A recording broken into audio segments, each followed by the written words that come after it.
There was an intriguing mystery involving bourbon. Bourbon that tasted like beer but smelled like bourbon.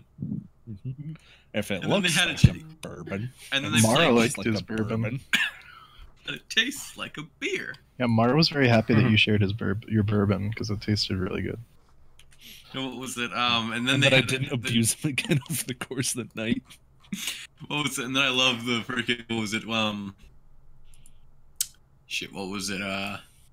Then you played a round of chess and then had a cook-off.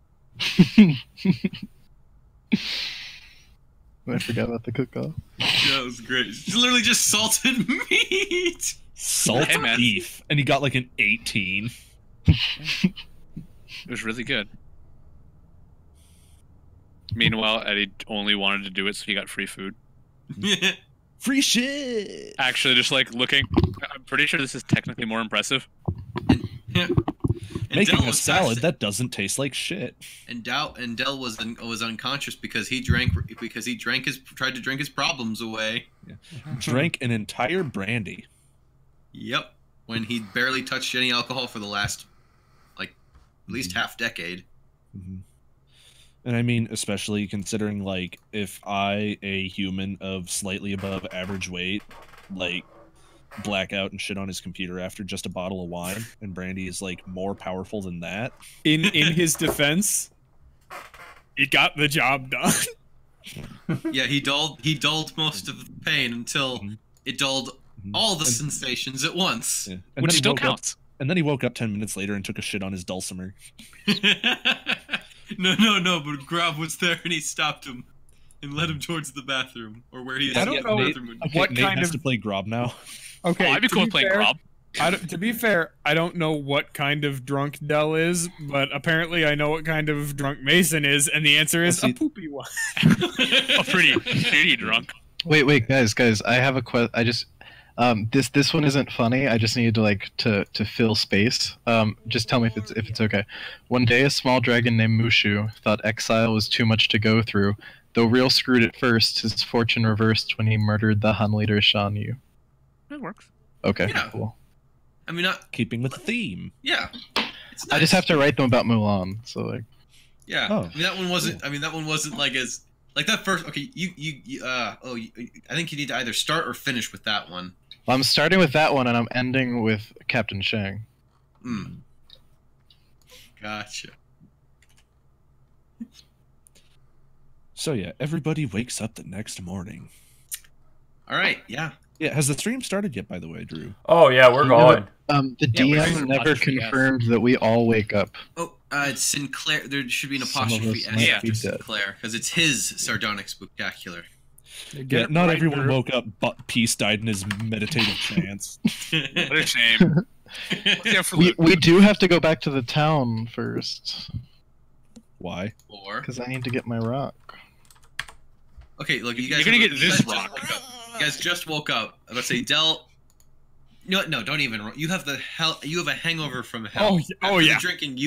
No Constitution save is gonna save you from that. Oh yeah. If I don't know, if you sometimes drank, I'd say maybe, but roll for it. But no, you have the hangover from hell. What about Fairgar? What kind of hangover does he have? You know what? Hang on one second. Wait. Make a Constitution saving throw for me.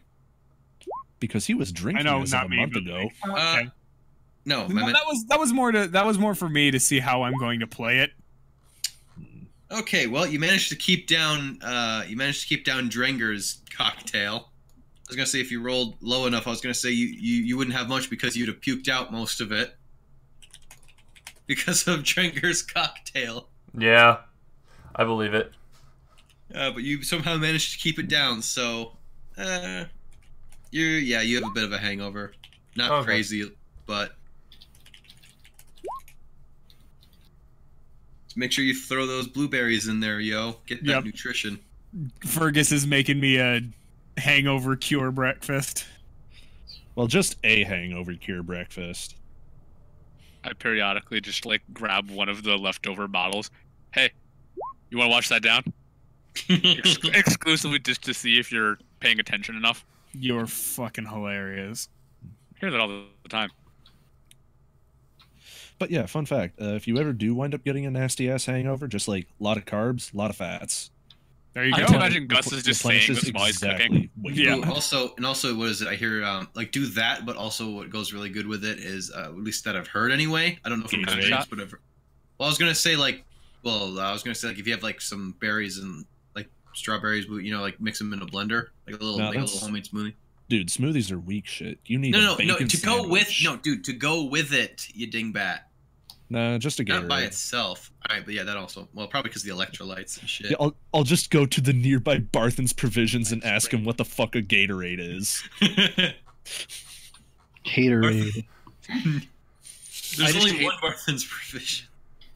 I just hate that for now and forever, every time I hear the word electrolytes, all I can think of is it's what plants crave. That's all I can think of. I either think it's what plants crave, or I think electrolytes, turbolights, power lights, more lights than your body has room for. I forgot that existed. Oh, Power Thirst. Oh, you were so wonderful when you came out.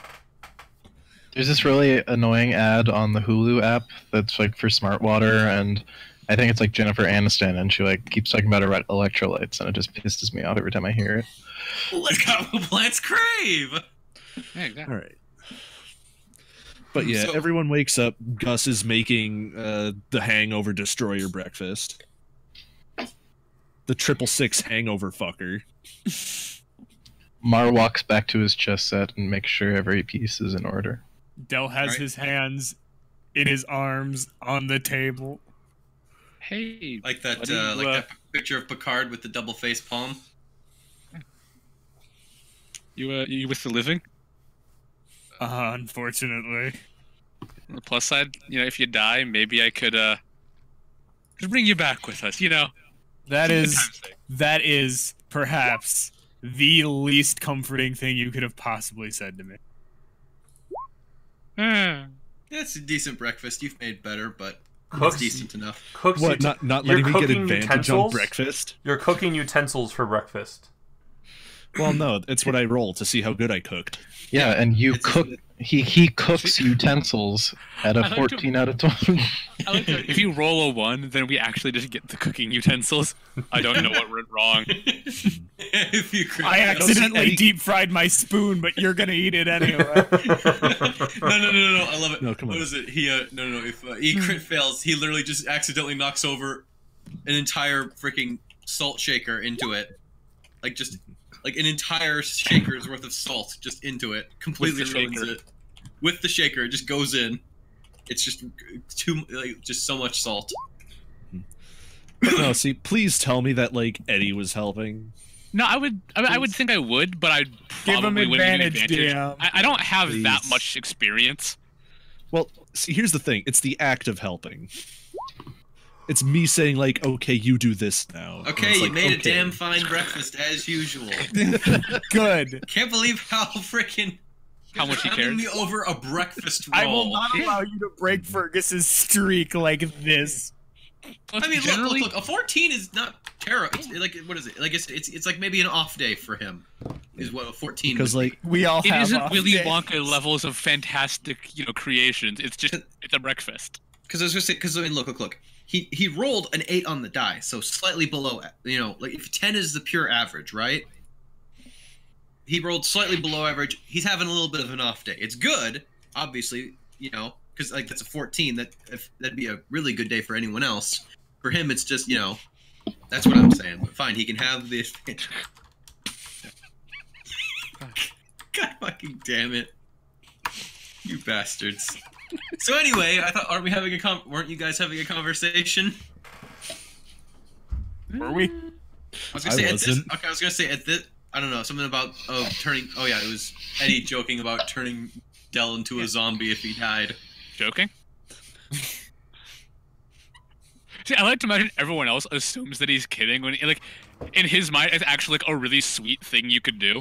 Would that make me a necrophile? Yes, Yeah. no, it'd make you a necrophiliac if you Yeah. still wanted to bang Del.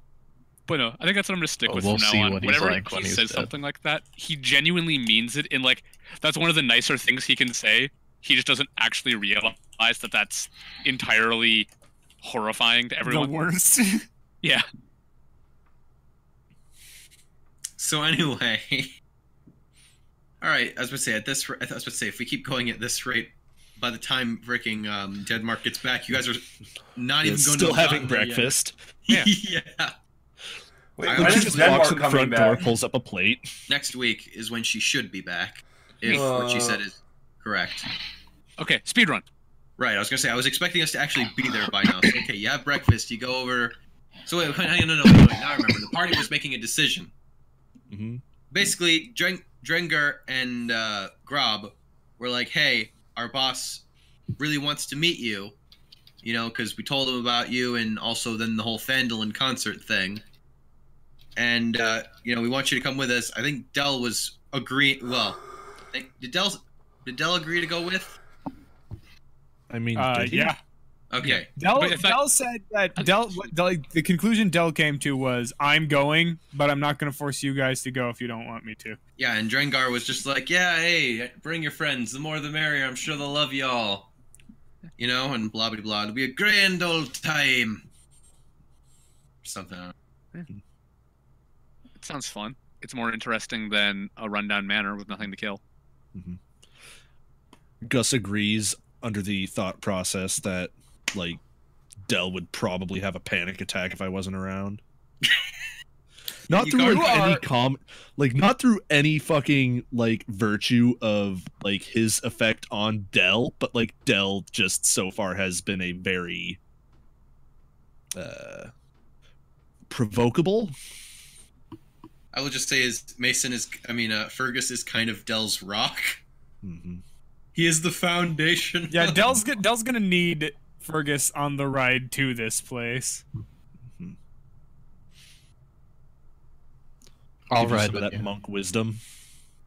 I want to Yeah. just fly alongside of it so I can be up near the front of the carriage. That's Like, going to hey, be guys. an interesting conversation, I think. Fairgar just kind of shrugs and says, "Might as well."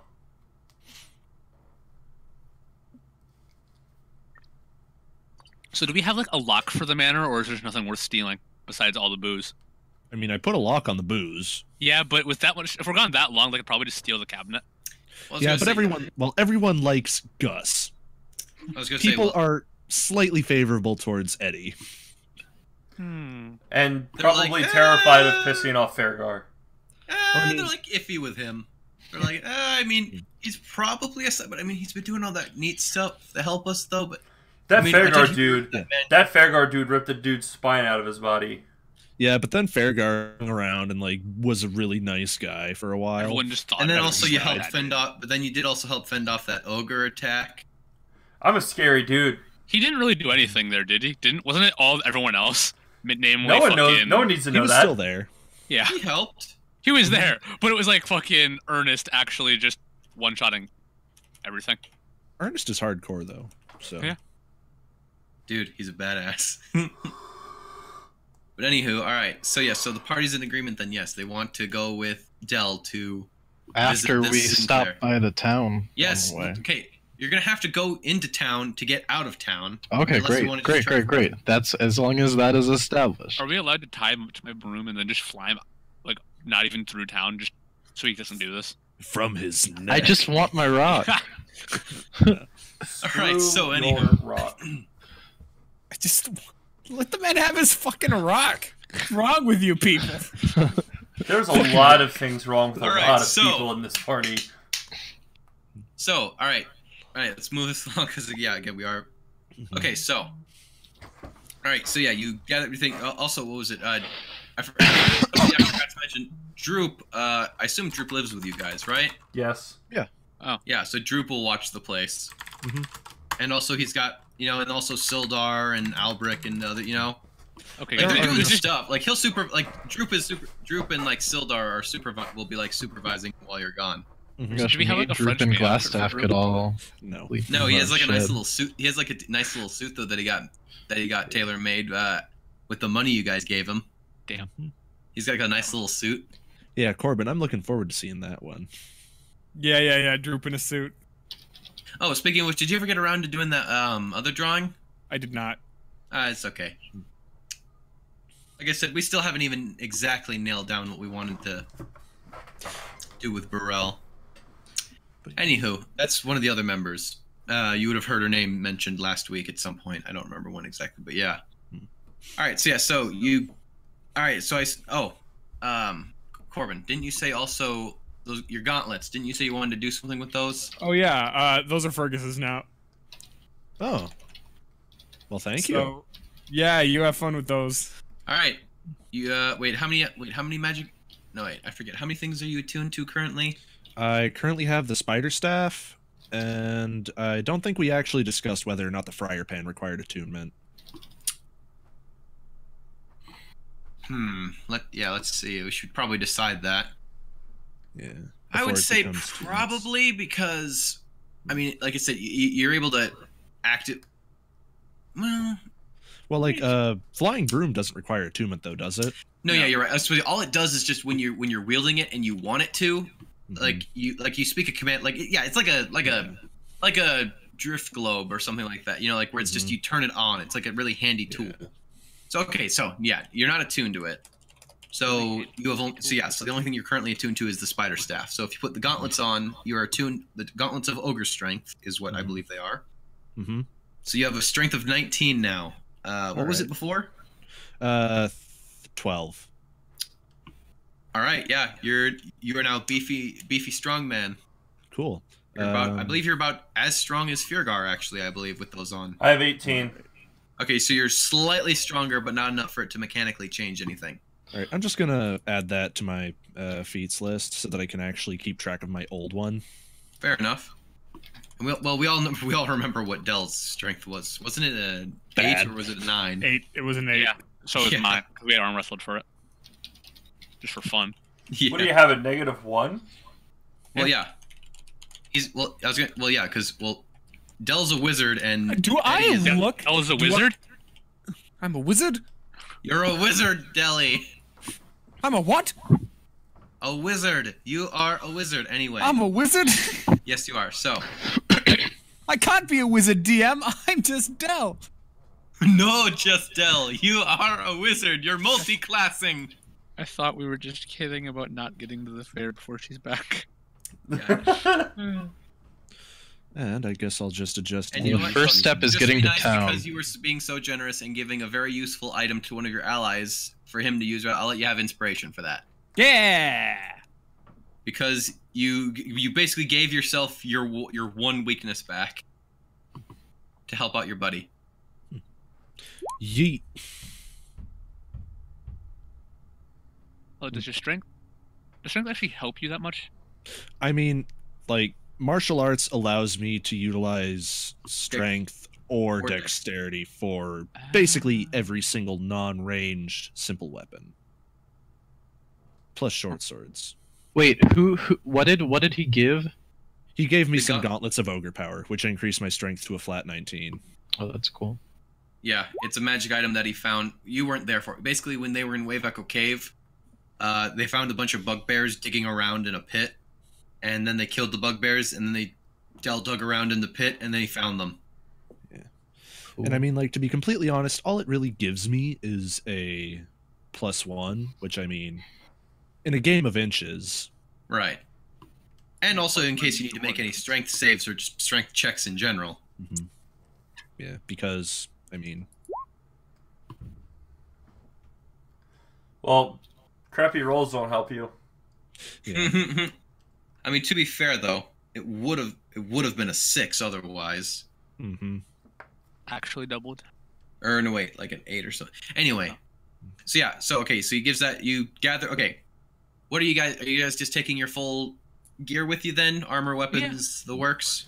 Yeah, Might as well. man. All right, just making sure. All right, so you leave. You head off. You tell Droop, hey, you're going to be gone for a while. You're going to go to a thing. And Droop is like just really happy to be there, Shocking. as he usually is. Getting some roll of 25 breakfast. Yeah, he thanks Chris for the pancakes / bacon / whatever else he was making. Yeah, so you make your way down to town. Okay, so all right, so yeah, so I guess Mark goes into the bank. You see the mayor. He's like, Jesus. well, hello there. How can I help you, fella? I say hello. I would like my rock. Oh, yes, your rock. Yes. Come on. Let's go. Because as if you all remember, in the previous encounter with Mar and Fergus, the mayor is under the assumption that Mar is actually retarded. And this is not helping. Yeah, he's like, I want my rock. So he takes it down into the vault, and he gets you your rock. It's like, well, here you go, fella. One lucky rock. I just want to hear the mayor's voice offer him chicken tendies. Chicken tendies. Would you like a nugget there, fella? How about a small shake? Can I do anything else for you while you're here today? I say I would like to store. Never mind. No, Okay. I wouldn't. I don't want to store anything. No need to be shy, kid. Ask away. Does Fergus know you're here? Do I need to find him for? Do I say, need to help please you no. find him? Please no. I don't need him. Okay. If I see him, though, I'll let him know you were No, here. please don't. You be careful Please. out there, champ. We don't tell him that I was here. Never tell him I was here. Right. Of course. He's abusive. Oh, that's a big word there. It's okay. Have a nice day. As he escorts you back out the door. That's a big word.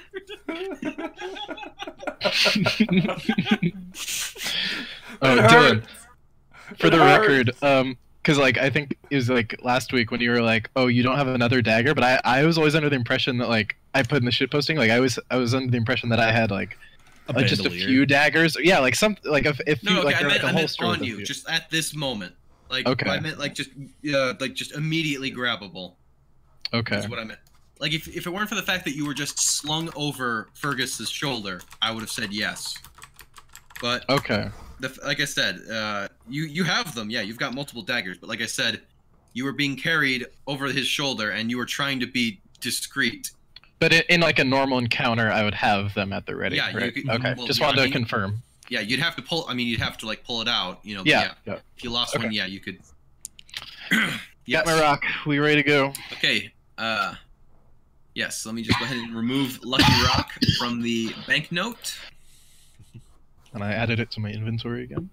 Yep. Just 1 second here. Can't wait to whittle that little baby. Don't Yeah, talk what are you about gonna whittling make it into a babies. rook? I'd make it into a rook. Your rock into a rook. No, that was my plan. I thought it'd be really fun to have a rock rook. A rook rock. All right. So anyway. All right. So you guys make your way back over to Stonehill Inn. And well, okay. Completely and utterly unsurprisingly to Dell, you see Drenkart being thrown out the front door by the tavern owner, who's yelling angrily at him for what you can tell, presumably trashing his room, One night. as he tend to Rengar. do. One night. You couldn't last one night. And what is it? Yeah, Grob just like suddenly walks by him, just pulls out one of his bags, pulls out a pouch of money, and just hands it without a word. Just hands it to the owner, and he picks Drenkart up off of the ground. Gus fondly remembers Jakaj. Yeah. You God couldn't rest last. his soul. You could not last one night, Drangar. Well, hey, that room couldn't last one night. Wait, why wasn't he sleeping in the nice manor that has a lot of extra space? Well, you didn't invite us. I didn't invite you because you would have destroyed the entire house. Probably. Like he could destroy it anymore. You don't know what this man can do to a living space. Now I want to see. No, you don't. You think you do, but you don't. I like to imagine, like, as this is happening, there's just the door to the inn open, and you could just see, like, crime scene tape everywhere he was.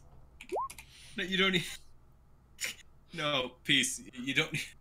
I was gonna say you literally remember the conversation. You were there when Fergus had the conversation with the town mayor. So I definitely know that he just thinks I'm stupid. Yes, you know that he actually. Because then I can use that to my advantage in the future. Possibly, yes. Okay, good. Yeah, you are aware that he genuinely thinks you are mentally disabled. See, I want to go with him one of these times, just so eventually I can hear him like call him champ or little buddy, and then just only refer to him as that in the party from now on. Yes, just yes. So anyway, he's like, "All right, so who's ready to go?" Ready as I'll ever be. All right then. And then like they, him and Grob make their way over, and they open the door to the carriage. This very to the carriage, and to like start waving you in. Yeah, I sit in. All right. Does everybody else just get inside the carriage? Yep. Yep. How far away is the place? He goes, looks at you. He looks at you. He goes, "Oh, don't worry. It's just a little ways past Waterdeep." I just kind of like pretend like I know what that is and get in. No.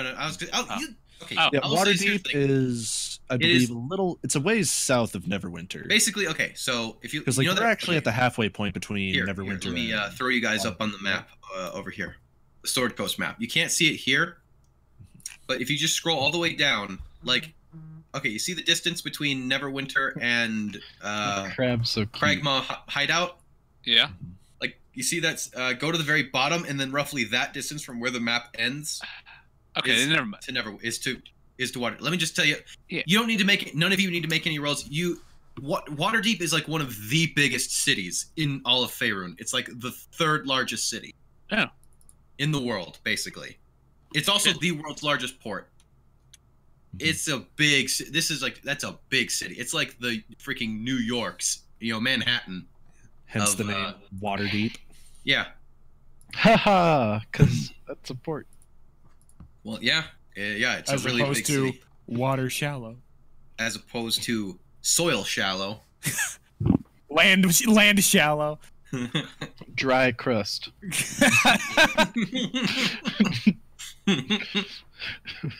Moist air. I'm not gonna lie, dry crust sounds like somewhere I'd expect dwarves.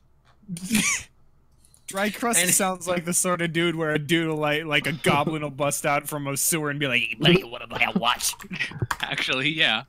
No, he just pops out and is like, I got what you need! We all float down here. Anyway, Ah, no, I just watched Actually, that yeah, movie. It's Waterdeep so would be good. like literally right off the bottom edge of the map. Yep. all right. So anyway, and with that, I am going to give me 1 second here.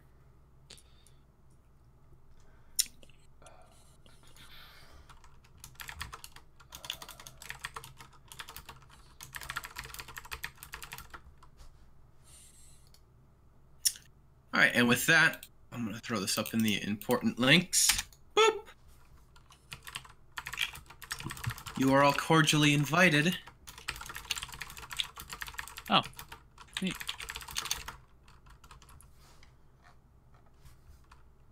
Oh, god freaking damn it, I forgot this thing's set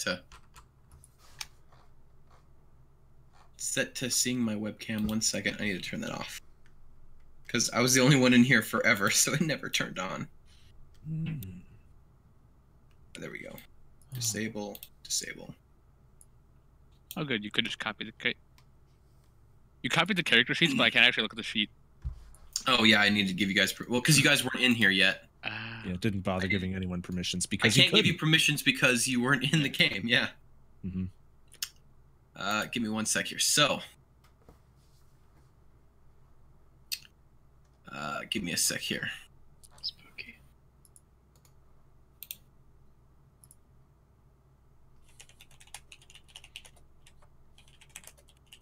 Rip when this character sheet isn't updated.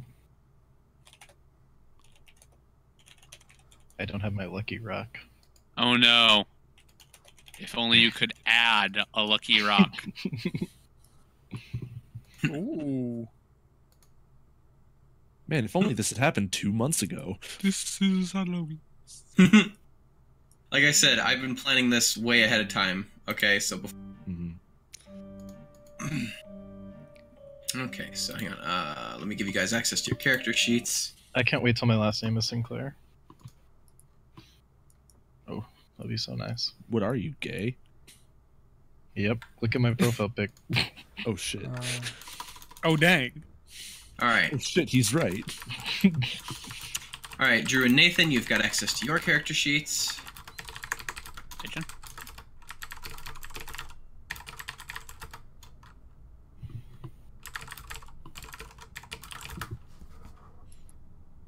Alright, there's my access to mine.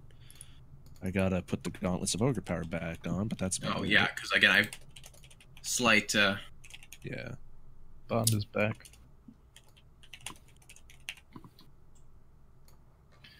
Updating my chess score. Getting my lucky rock. Your chess score should be a +3. Is that what it? No, I'm talking about my record. Oh, right, because I copied them off of. I tried to make them as recent as possible. Trying to edit it. Mods 3. Yeah. Yeah, it's a +3. Be good. Oh, my strength Good is still now. 19. Let me fix that. Oh, right, yeah.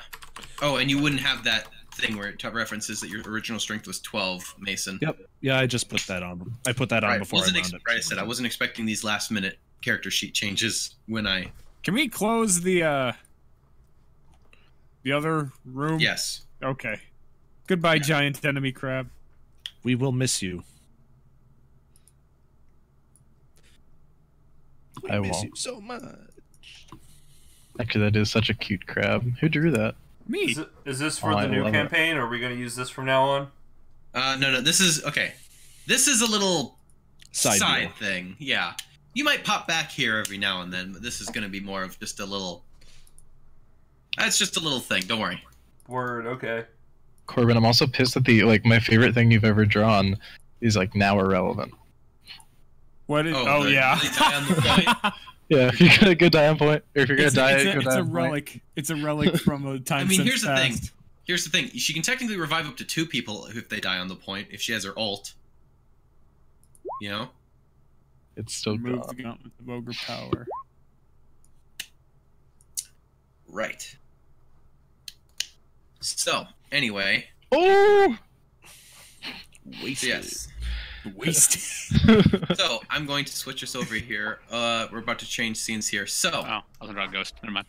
welcome to the overworld map. The triple XL overworld map. Yeah, this is just straight up an entire map of Faerun. But I've only exposed part of it, the part you're most familiar with, and the part, well, that's relevant. Where are we right now? Like here? Top left corner. Dude. Oh my god, Starmo! I love Starmo! What? Star No, Islands. fucking Starmo. Yeah, Oh, Starmo. Why is my color Ooh, pink? Daggerford seems like my sort of place. Oh, 'Cause you can Neverwinter. go there Okay. to afford a dagger. Yep. So you are about. Like, we were like about right here. here. Yeah, you're about there, and here, just to mark it on the map. Hang on, I'm gonna change color. If you look very, very, very closely underneath the Never and Neverwinter, there's a giant crab. I put a little yellow dot at Phandalin. Yeah, and then When I see Icewind Dale, all I can think of is Dale from King of the Hill. you guys are going somewhere about here-ish by Waterdeep. Neat. Whale bones? Oh, I want to go there. Yes, the Whalebones Archipelago. Anywho, so anyway, now here's the thing. So you all get inside the carriage, and they close the door, and they both hop up to the front, and you hear Drengar. Well, before anything, you guys take a look around. You see it's very, very nice furnishing on the inside. Like, definitely a good amount of money went into having this thing made. You know, like, it's got really nice upholstery, and it's got like some really like embroidered cushions and whatnot. But A little cabinet with booze. No, he drinks from his bagpipe. Don't you remember? not He's no, in actually, front. there is on one end. There's just a small little bottle of wine actually sitting there. Del can't even look at it. Now here's the thing. So another thing that you I'll notice is you see there are some about where you would be sitting ropes, sets of ropes along there, and hanging from the ceiling you see also like straps that you would look like you would grab onto, and which you hear Drengar shouting, "Oh, you better strap yourselves in!" I'm really, really glad I decided not to fly alongside the carriage. Yeah, so you hear Drengar calling it, and as you do, you saw. Another thing I should have mentioned was you didn't see any horses strapped to the at the front of the carriage before you got in. Strapped to the front. You didn't Like see just any. like just sideways, upside down. Yeah.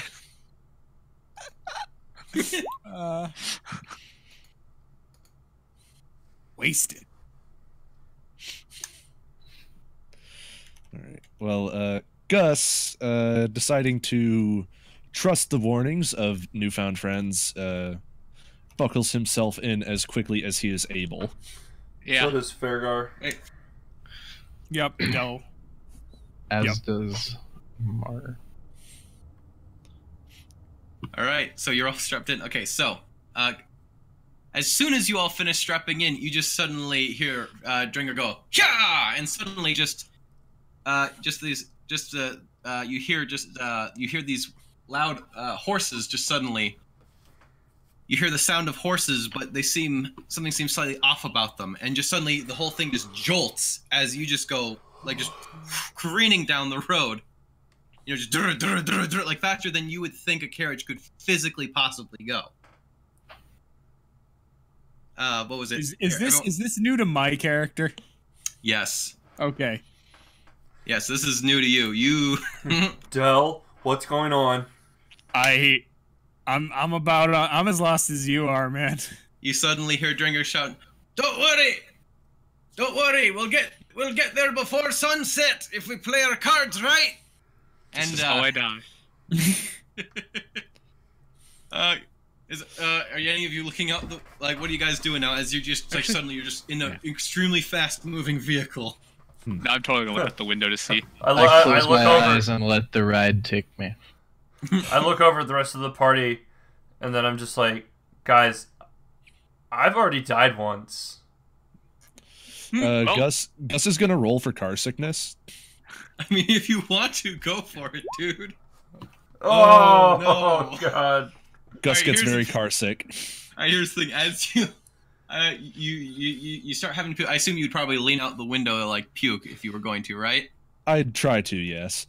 All right, as you do, you start puking. You're just, and then suddenly, your eyes are shut because you're puking, and then suddenly you open your eyes and you realize the ground is not quite as close as you remember it being.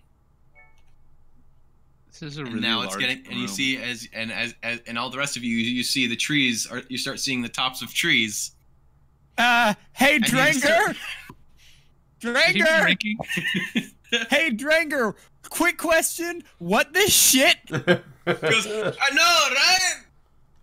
Yeah, Sinclair had it made. It's great. It'll get you anywhere super fast. By the time it gets there, by the time you get there, it will have been there 6 hours. Del, What I want happens you if to know, died in it? Del, I want you to know that I made a deal with an Arcanoloth, and I am more scared of this than that right now.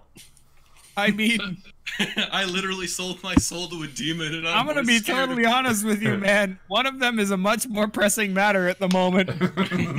Del, I sold my blood and I'd do it again for you. Okay, well, you're an idiot. I sigh. So Also, last time, if I remember correctly, you didn't sell your blood for me. You sold it for some dumb shit. No. I was just saying I would sell it for you. Okay, but, like, don't do that. So has he ever crashed one of these? Are you asking me or are you asking Del? No, I'm like loudly just This like, is yelling at it down. this is new, man. I don't. Drengar, are you supposed to be drinking up there? You just hear, What? Oh, for fucking crying out loud. Oh, no, Grob's driving. Oh, thank thank fuck. God. We're fine, guys. We're fine. Yeah. Farragar looks out. Nope, it's definitely Drengar. We're fine. Gus tries to gauge the distance that they're flying at, so that if like it looks like things are going to shit, he can just jump. No, I'm just gonna say I was supposed to say you're at this moment you're a good several hundred feet off the ground at this point. And you're headed southeastern-ish direction. Like, yeah, you're just, dude, you're like freaking ET style, like like when he's flying, you see over the moon. This would be the coolest thing ever if it weren't the last thing I was ever gonna see. Yeah. I honestly think Grob would let Drengar drive this thing. I appreciate Grob so much. Yeah. Dude, okay, here's the thing. Whereas freaking in your group, Fergus is the rock, dude, Grob was the rock of your freaking... Absolutely. Dude, like Grob, Very Grob punchy is a rock. Absolutely. Yes. So how far are we? Oh yeah, you've cleared, like, you're making some distance, like, you're not sure how fast you're going, but yeah, We like here? Like, we're cruising, dude.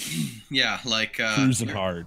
Yeah, you're cruising hard, and like what was it? It was around early morning, so like what, like say 10? Yeah, we'll say it was like 10-ish when you guys left, because you guys kind of left straight away. Yeah. By like noon, I was gonna say by like noon, you've already cleared the Sword Mountains and are already almost at Waterdeep. You know, like you guys, like this trip, like normally it would have taken like a good couple of weeks. Do we get accustomed to the turbulence, or is it Fuck no. always shaky? Because like, could I play chess? No. I mean, they've got a bottle of wine back there, but Well, yeah, it's like secured down though is the thing. How do you pour it? Here, I was supposed to say anyone who wants to make an insight check. Anyone that wants to. Yeah, for those of you that you don't think that the wine is for when you're meant to be drinking when you're flying. You think that's just more for, you know. Farragar goes and drinks it. tries to. Yeah, you spill it. You spill some on your shirt. No, can I try to drink it? Yeah, if you want to. What do I need to roll? Like for stability, I'd call Dexterity. that like strength. Just a straight dexterity check. All right, yeah, you're able to drink most of it. You only spill a little bit on yourself. Yeah. You drink however much you want. You only spill like a few times. Drengar, he's wasting wine. I drank half of it. Okay. And then what? Do you just bottle it and put it Gus, back? Yep. Gus can't hear you over the whoosh of air going past his ears. Not steady going. Yeah. Like you're falling from an airplane. You have your phone and enough time to make one call. I call my girlfriend. She picks up. Just hears. Thinks I'm pranking her again. But yeah, so it's about. So what is it? Not too much longer passes in. You go not through, but you go around the. You go around, like you don't go directly through, but you go around the city of Waterdeep. And eventually, like you see it, like it's got, I mean, it's got some fairly large buildings. It's a big city. Like, you know, you see ships out in the harbor. You see, you know, like you see market squares. You see, you know, like what looks like, you know, like the scholarly district. You know, like the slums district. The, you know, rich. Like you can get a decent look of the. You get the feeling that you're looking at it from an angle that almost nobody ever gets to see it from. Well, nobody that doesn't have wings, you know, Or a terrifying death carriage. or a flying carriage. Yeah, that's what I said. Anyway, yeah. So anyway, So not too long after you, eventually, like a little ways, like a decent ways outside Waterdeep, you feel yourself approaching the ground steadily, and you begin to feel like you're slowing down, and eventually you manage to touch ground, and you're still going at a little bit faster than normal carriage speed, but you have touched down. And you are still going. Dell looks real fucking anxious. Like, more so than when they were in the air. Hey, buddy, the scary part's over. You don't have to worry about crashing and dying in a No, that's fire not... explosion. Guys, do you think maybe this was not so hot of an idea? After touching down, like, Gus sort of, like, hangs back into the carriage, and he goes, well, if it was a bad idea, it's too late to change our minds now. Can't argue with that. I mean, yeah, I guess that's true. I'm fucking really scared, guys. You need more booze? There's some wine in there. God, no, God. It's just... If you're scared, that's good. It means you're still alive. The wine, it calls for you, Ulrich. No. I'm kidding. I mean, if I can kind of make myself a little vulnerable real quick and maybe get kind of heavy, I think this might actually be the scariest thing I've ever done. On the plus side, that means it's going to be hard to get scarier than this in the future. Well, that's kind of what I mean. Like, you're all probably thinking that's that's actually insane, right? Like we've gone up against undead and actual literal monsters and put our lives at risk. How could this possibly be the scariest thing that I've ever done, right? Yes, that is what I am thinking. But But spooky in the name. I mean, facing Burrell again is I think at some point I stopped being as afraid of danger as I was. Like, maybe it was around the time we came back to Phandalin and Fergar was just there, you know, just waiting for us, like nothing had happened. I kind of came to this realization that if something were to happen to one of you guys, I would never rest until the problem was fixed. I would do everything in my power to help. And I kind of think, or I'd like to think at the very least, that you guys might do the same thing for me. I whispered to the person next to me, what did he do whenever I got taken away? Nothing. I just nod. I nod and I stare. But don't worry, I'll do anything in my power to bring you back too. I said so this morning. Right, but I mean, what I'm gonna do, there's no workaround for this. I can't magic my way out of this situation.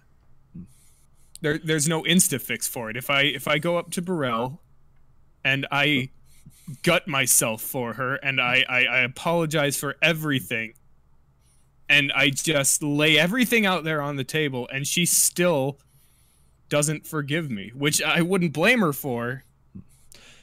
Gus cuts in with a, well, you know what you should do in a situation like this? And he just pushes him out the door of the carriage. I couldn't have said it better myself. And as he walks out, Fergar hands him the bottle of wine. Gus takes the bottle of wine and puts it back on the part of the shelf where it was. It wasn't like it was like think of it like a drink holder. Yeah. But for a bottle of wine. Mar says, there are always more fish in the sea. AKA Mar. Specifically Mar. A big Mars flopping around. Yep. You like fish sticks? Yeah, what's the saying? What's with women saying that they can't find a man when I'm right here? It's like saying you're hungry when there's a hot dog on the ground outside.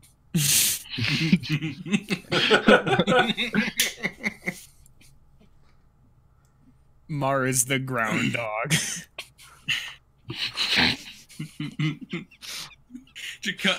No. But the thing is, Mar wants to go for it, but Josh was there first. He's like, "Oh, hey, food." It's just tiny, hairy halfling aggressively sucking dick. What? No. Like he's just literally actually eating a hot dog. off of the ground. Like it was a metaphor, but then it became literal. But yeah, Somehow Jakaj And he still thinks the book is better. Yeah.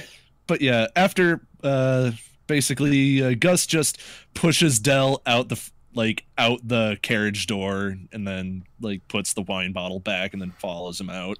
All right, make a dexterity save, Dell. Faceplant. Ooh, no, you stumble a good bit, but you managed to keep your footing as you yeah, because the carriage has stopped, and so you all get out. Yeah. Yeah. Okay. So all right. I just don't kind of really wearily look at my broom, like a little nervous to fly after that. What? Yo, where are you getting another +1 to your wisdom? I have from? no idea. What the fuck? What the hell? Oh, you know what? Jack of all trades, I'd have to bet. Oh, that might actually be it. No, but that doesn't. As long as if it's just a straight wisdom, that shouldn't. Well, try again with like another skill roll. Yeah, it applies +1. Jack of all trades. To just Oh well, we'll just have to keep that in mind in future Alright. rolls. So, I guess, despite the heavy-handedness of the message, no pun intended, Del kind of, he gets it. Sometimes in life, you just gotta nut up and thinking too Just much. gotta rip the Band-Aid off. You just gotta nut up and butt up. All right, but I don't really have like a visual prepared specific. I could get one eventually, but I haven't fully looked. I You haven't fully, built a map. Yeah, I doodled a very crude one on a notebook, but it's not set in stone, so I don't want to show it to you. Fair. I'll get something better made. But anywho, I'm switching us back over to the. So anyway,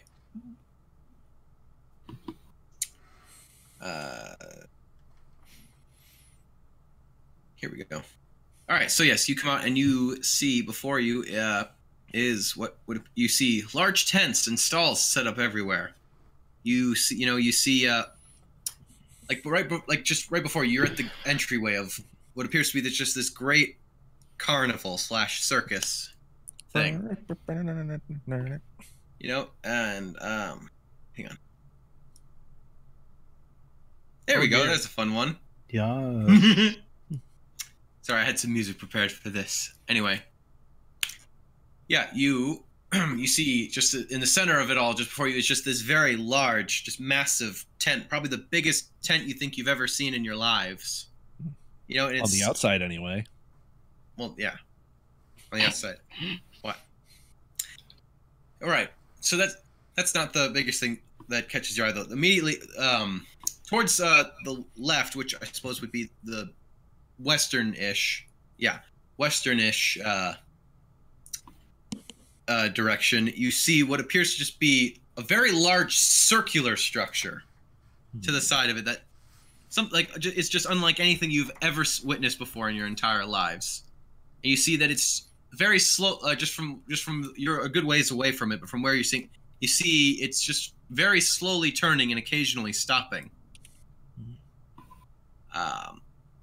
And you see this decently sized crowds of people just kind of, wandering around. Like, it's a carnival. There's people everywhere, Like, people are here for a show. There's, you see some, jugglers out in the streets, and you see, oh, what? Oh. Yeah, it seems very merry and festive. And, what is it? You see, jugglers. You see one guy looks like he's what appears to be you see jugglers walking about the streets. One of them, it looks like you see is you see what appears to be juggling fake skulls, like the tops of fake skulls, fake. And you hope We know they're fake? Like, wow, that's some pretty bad. You hope they're fake. but okay, yeah, they're handmade. Like, you can tell that but they look like skulls, and there's a guy juggling them. And damn it, now you made me lose my train of thought. But anyway, okay, yeah, you see all just these crazy sights and sounds and all that other fun stuff, And soon joining you, you see Drengar and Grob.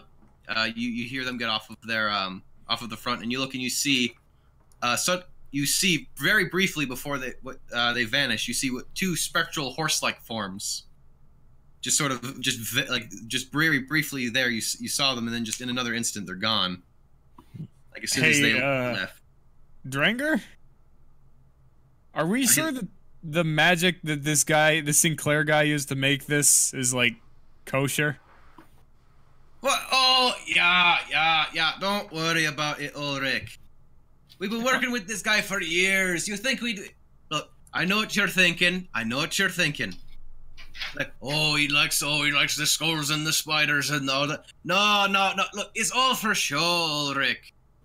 It's all for show. He's a bit eccentric, I'll admit. Yeah. But now, he wouldn't hurt a fly, though. Okay, thank you, Drengar. Noted. Hey, Grob, are you sure that the guy that you're working for, this magic is like kosher? Grob just looks over at you, and he just gives like a brief, just like a slow nod. All right, Yeah. good enough for I'm me. offended. I mean, people can like corpses and not be. You horrible. are not an authority on this situation. Cannot believe this.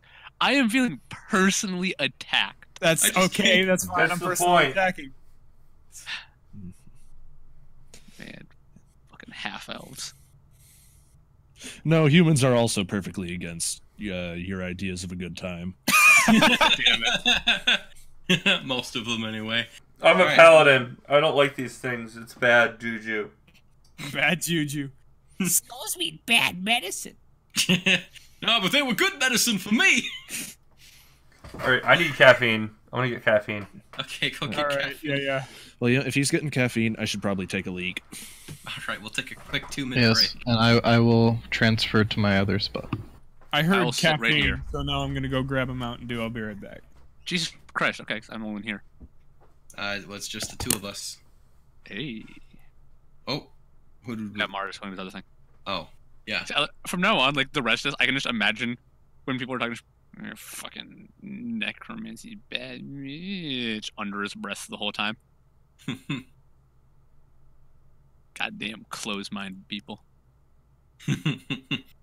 Well, I can tell you're probably gonna have fun talking to the guy that runs this place. I mean, yeah, maybe I could learn something. Maybe. Who knows? And then have actually everyone besides maybe Mar horrified. Oh, please. The only thing that was it. That's the thing. I think I don't know if there is anything that can actually horrify Mar. Yeah. If I had to guess, probably if something was happening to Dell. That's about it. No.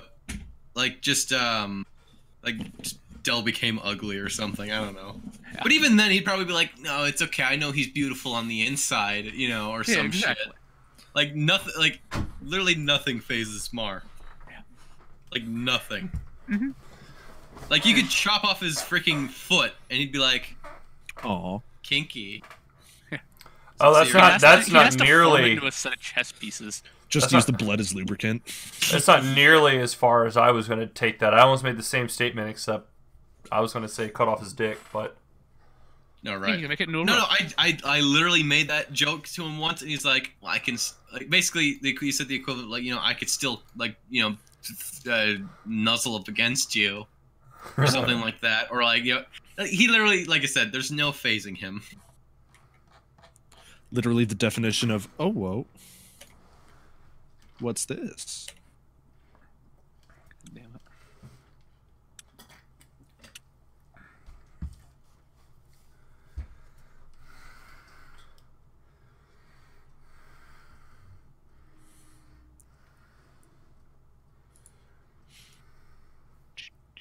I like to imagine all of us are just super confused. Like, there would be some sort of Halloween type thing in this world and some sort of Christmas thing. We're like, isn't this a little late? Actually, it is technically autumn now, in the campaign. Oh. In the campaign. Yes.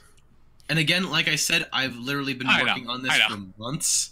No, I love the idea of that. Oh, just all of us like, this is kind of weird. I mean, cool, but a little late. And actually, thinking about it around this time, I think that, yeah, around this time, the B team would have been on their way to the Sunless Citadel. Yeah. So. Yeah. So they're way up to the north, and yeah. Well, they're a good ways up north of you. A few weeks up. A good few weeks up north. To be specific. Well, unless you travel via Air Sinclair. Yeah. Sinclair. Sinclair. Sinclair. All right. Well, now we're just waiting for peace. Drew. Oh, peace? No, I'm here. Yeah. No, peace. Peace, demon. Yeah, he went to change. I think he was moving to a new spot or something. Is that what he said? Relocating. Nathan, do you remember? It was either that or he was changing what the thing he was using Discord on was. Yeah. Well, it says he's online still, so. Mm-hmm.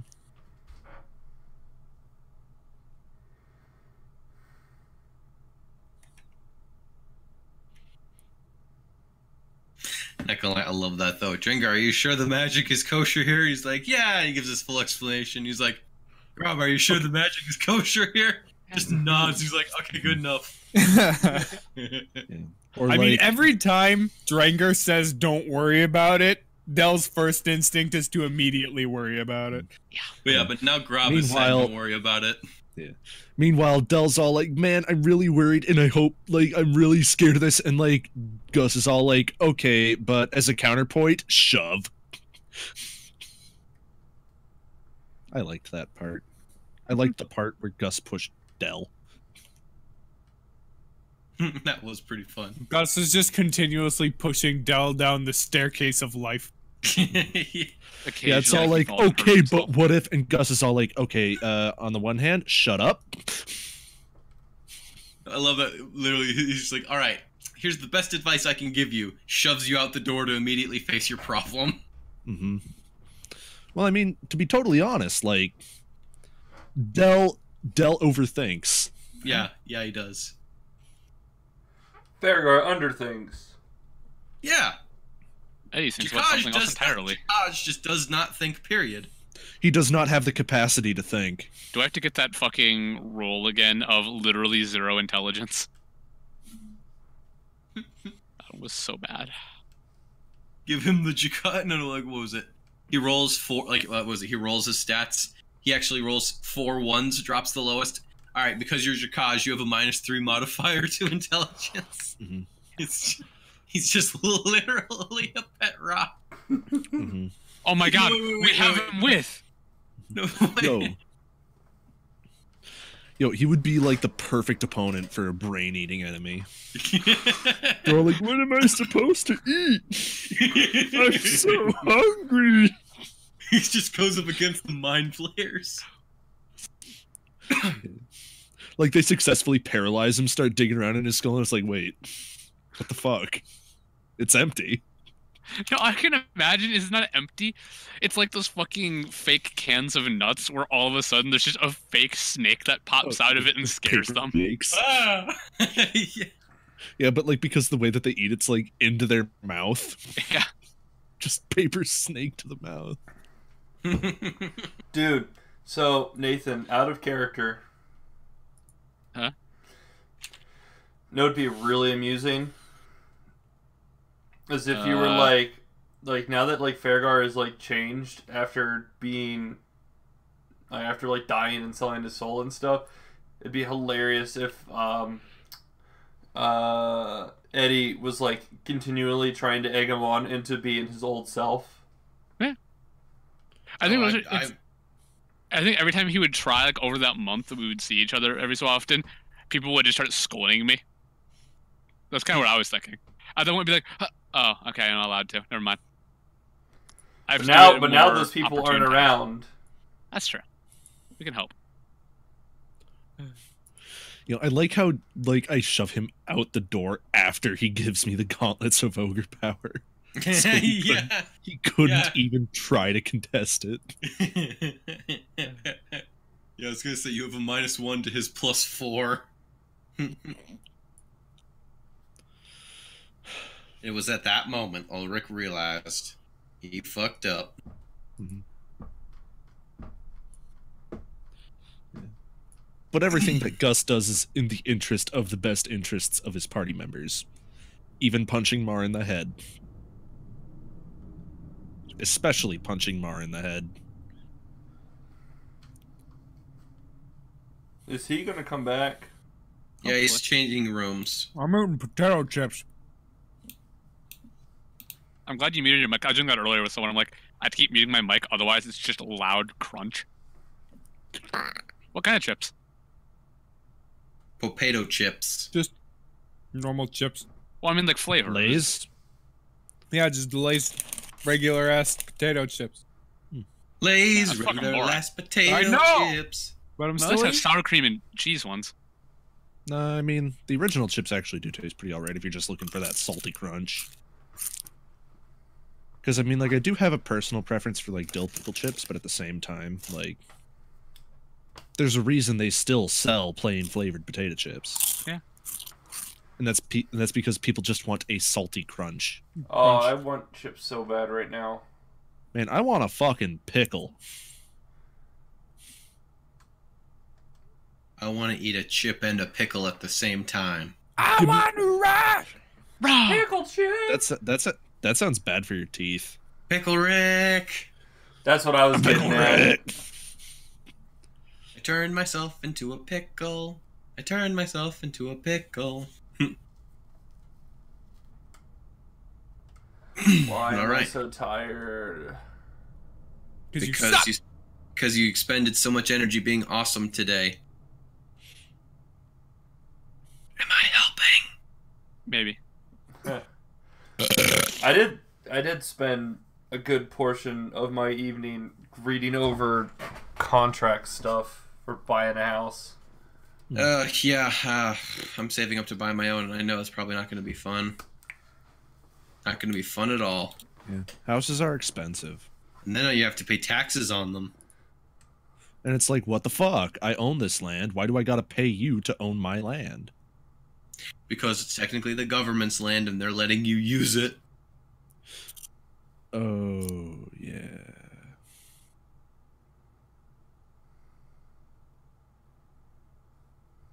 Hey. No, but I'll send you guys the listing.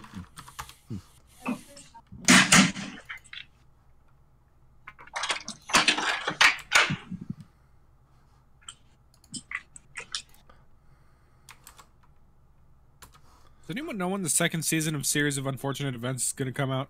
No, but I want it to soon. Oh, how far did they get with the first season? Book 4. Oh. Okay. I meant to look into I meant to look into it. I never got it. It's on my list. Man, Flammable. houses are expensive. Remarkable woman. Flammable. Remarkable house. Flammable.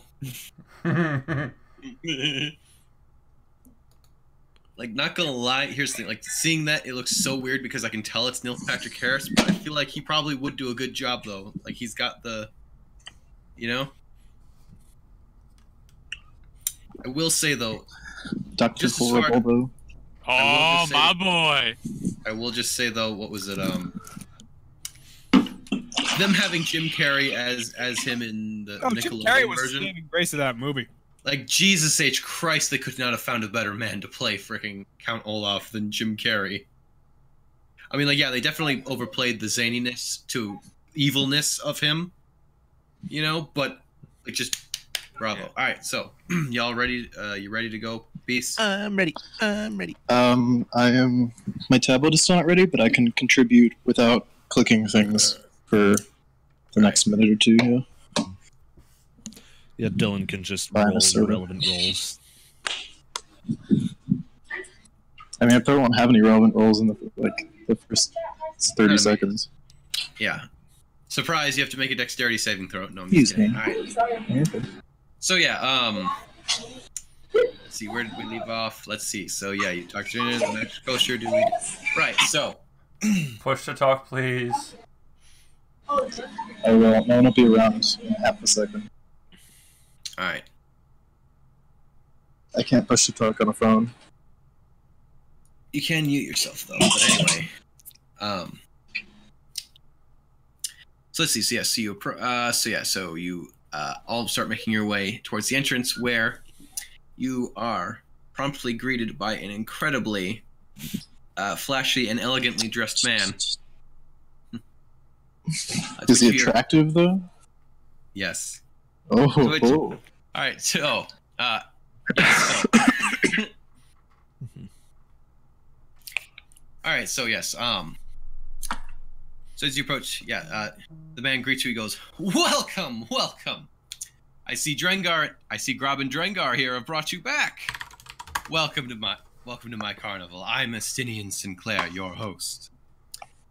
As you look at, sorry, go ahead. Yeah, hail and well met, Ulrich Del Rose, but I kind of get the feeling you've heard of me before. Indeed, I have. Your friends have said a lot about you, but we'll save that discussion for later. You are my guests, and I see you've brought some friends with you as well. Excellent, excellent. Yeah, this is my entourage.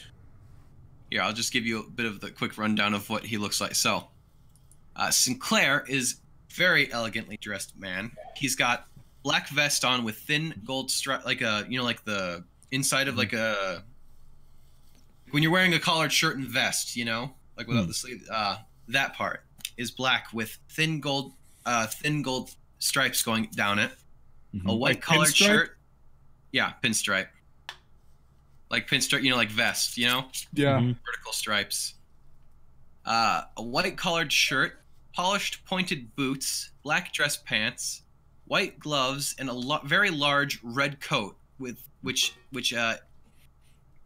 has many, which as you can see, intricately designed into it. It's just numerous designs of bones, bats, and spiders, and other such little creepy crawlies and other spooky little things, like embroidered into it. Damn, Dylan, he takes spooky. You've listened really to the personally. entire album, right? The entire Young Poet album? Oh shit! Look, dude, I've been really focused on trying to make sure I was ready for this. No, I know, It's but like still- the way you're describing him, and all I'm thinking are some of the lyrics, because some of the lyrics are just like black tie, black pants, white button down. Like, I just looked up Spooky Ringmaster, and it's basically that. Yeah, yeah, he's a spooky ringmaster. Surprise, surprise. But yeah, he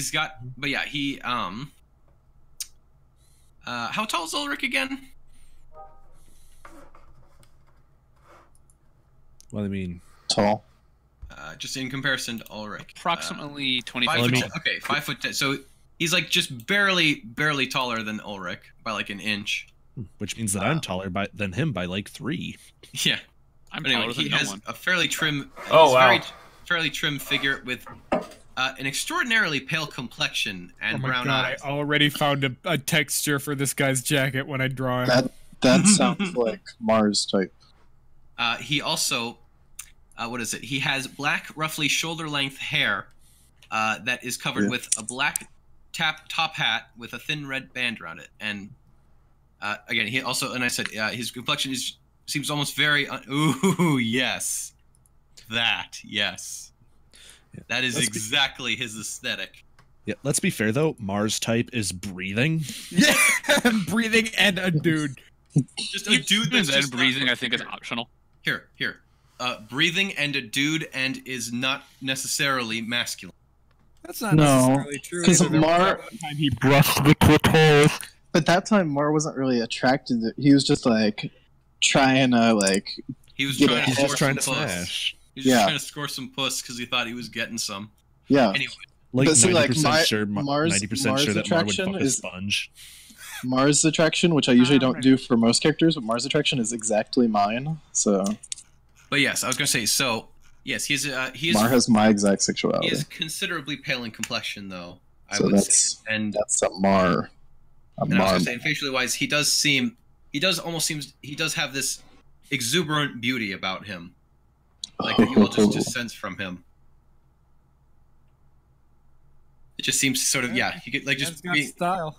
yeah. Got grace.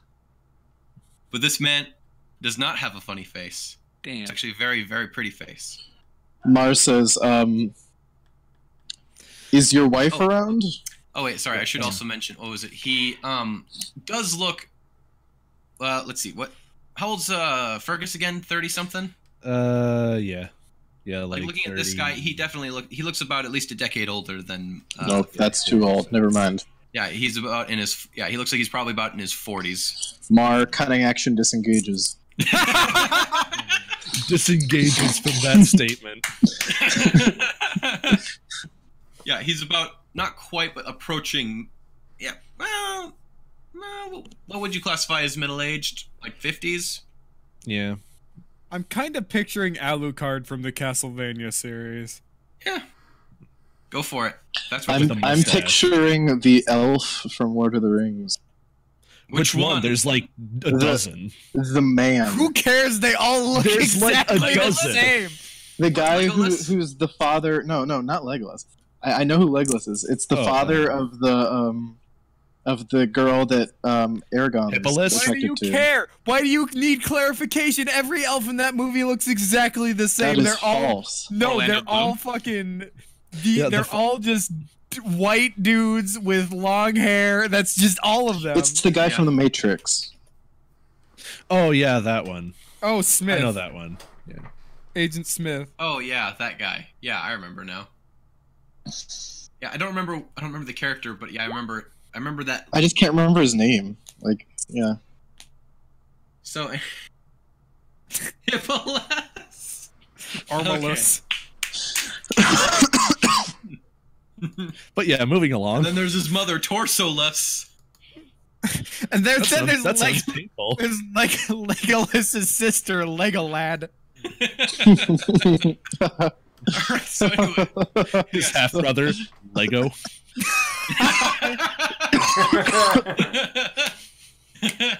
And then their pet dog, Lass. Okay, so The horrifying abomination of a sibling that they keep chained up in the basement, Leg. okay, so anyway. And then there's his evil twin brother, Salagel. Okay, so yes, he's very nice. Okay. We need This to is forever living on the we need to keep internet moving. with We you need to two. keep moving here. Otherwise, we might have to postpone Denmark's first. Yeah. Okay. All right, moving right on. So yes, he greets you at the Getting door, tired of the party roasting him. talking about weird elves that he's never met. What's a Legolas? I must say, he sounds interesting. Okay, so here, look, I'm gonna give you the really short version. Okay, so he greets you. You know, haha, very showy, flamboyant. You know, welcome to my spooktacular with frights and you know, he gives you the little spiel. And all right, so, and he hands each of you all a ticket. And he tells you that these are that you are his VIPs for the day. Basically, these tickets will get you. Basically, it's think of it like the super fun pass at Disney World. Except you're only allowed to use it for one attraction per day. Well, for today, basically, you get one free go at each of the attractions. Oh, the People Mover? Is there a People Mover? I'm sorry. The People Mover is the best ride at Disney. Oh, dude, I haven't been to Disney World since I was like 14. Oh, I go all the time because Florida. Well, yeah, you live in Florida. I went there once when I was in middle school. Yeah, guess It what, was- you weenie? You live in the world's biggest fucking retirement home. Also, you live Eat you also live in the state that has more cases of public masturbation than all other 49 states combined. I mean, if you And look at half of Florida, them- I mean, it Mar basically does just live looks there, like the guys. USA has his wang hanging out. We don't have Yeah. to talk about Mar like this on stream. We're not talking about Mar. We're talking about peace. And Florida. Oh, in wait, yeah, Florida. whatever.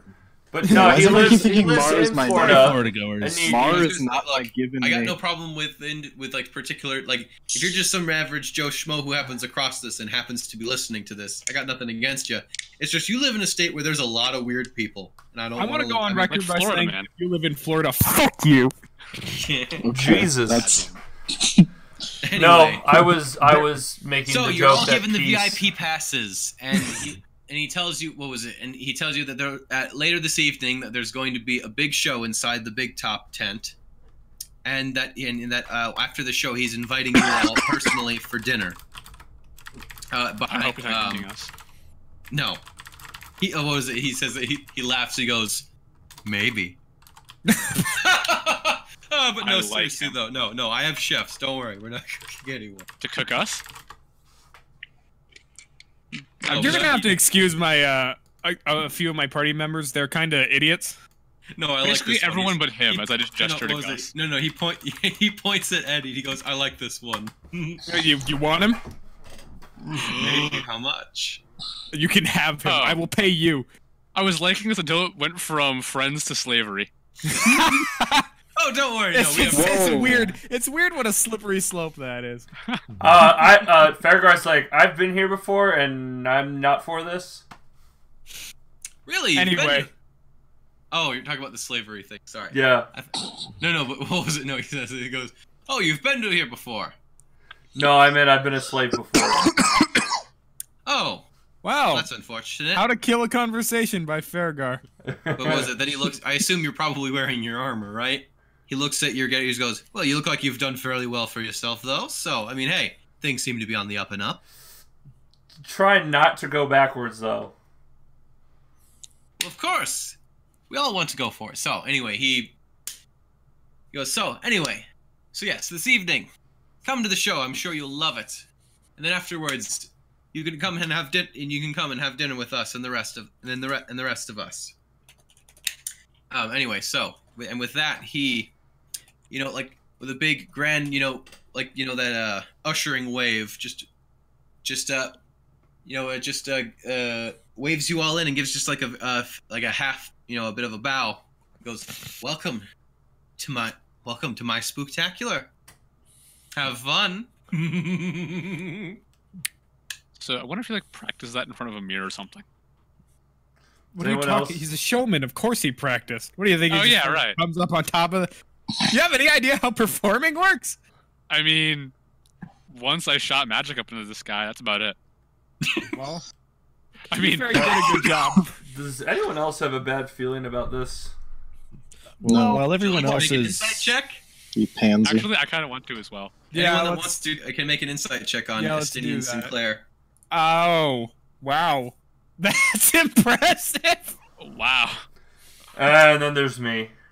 I will just say is, okay, so for all of the 24s, you have a very hard time reading this man, but it's probably all just for show.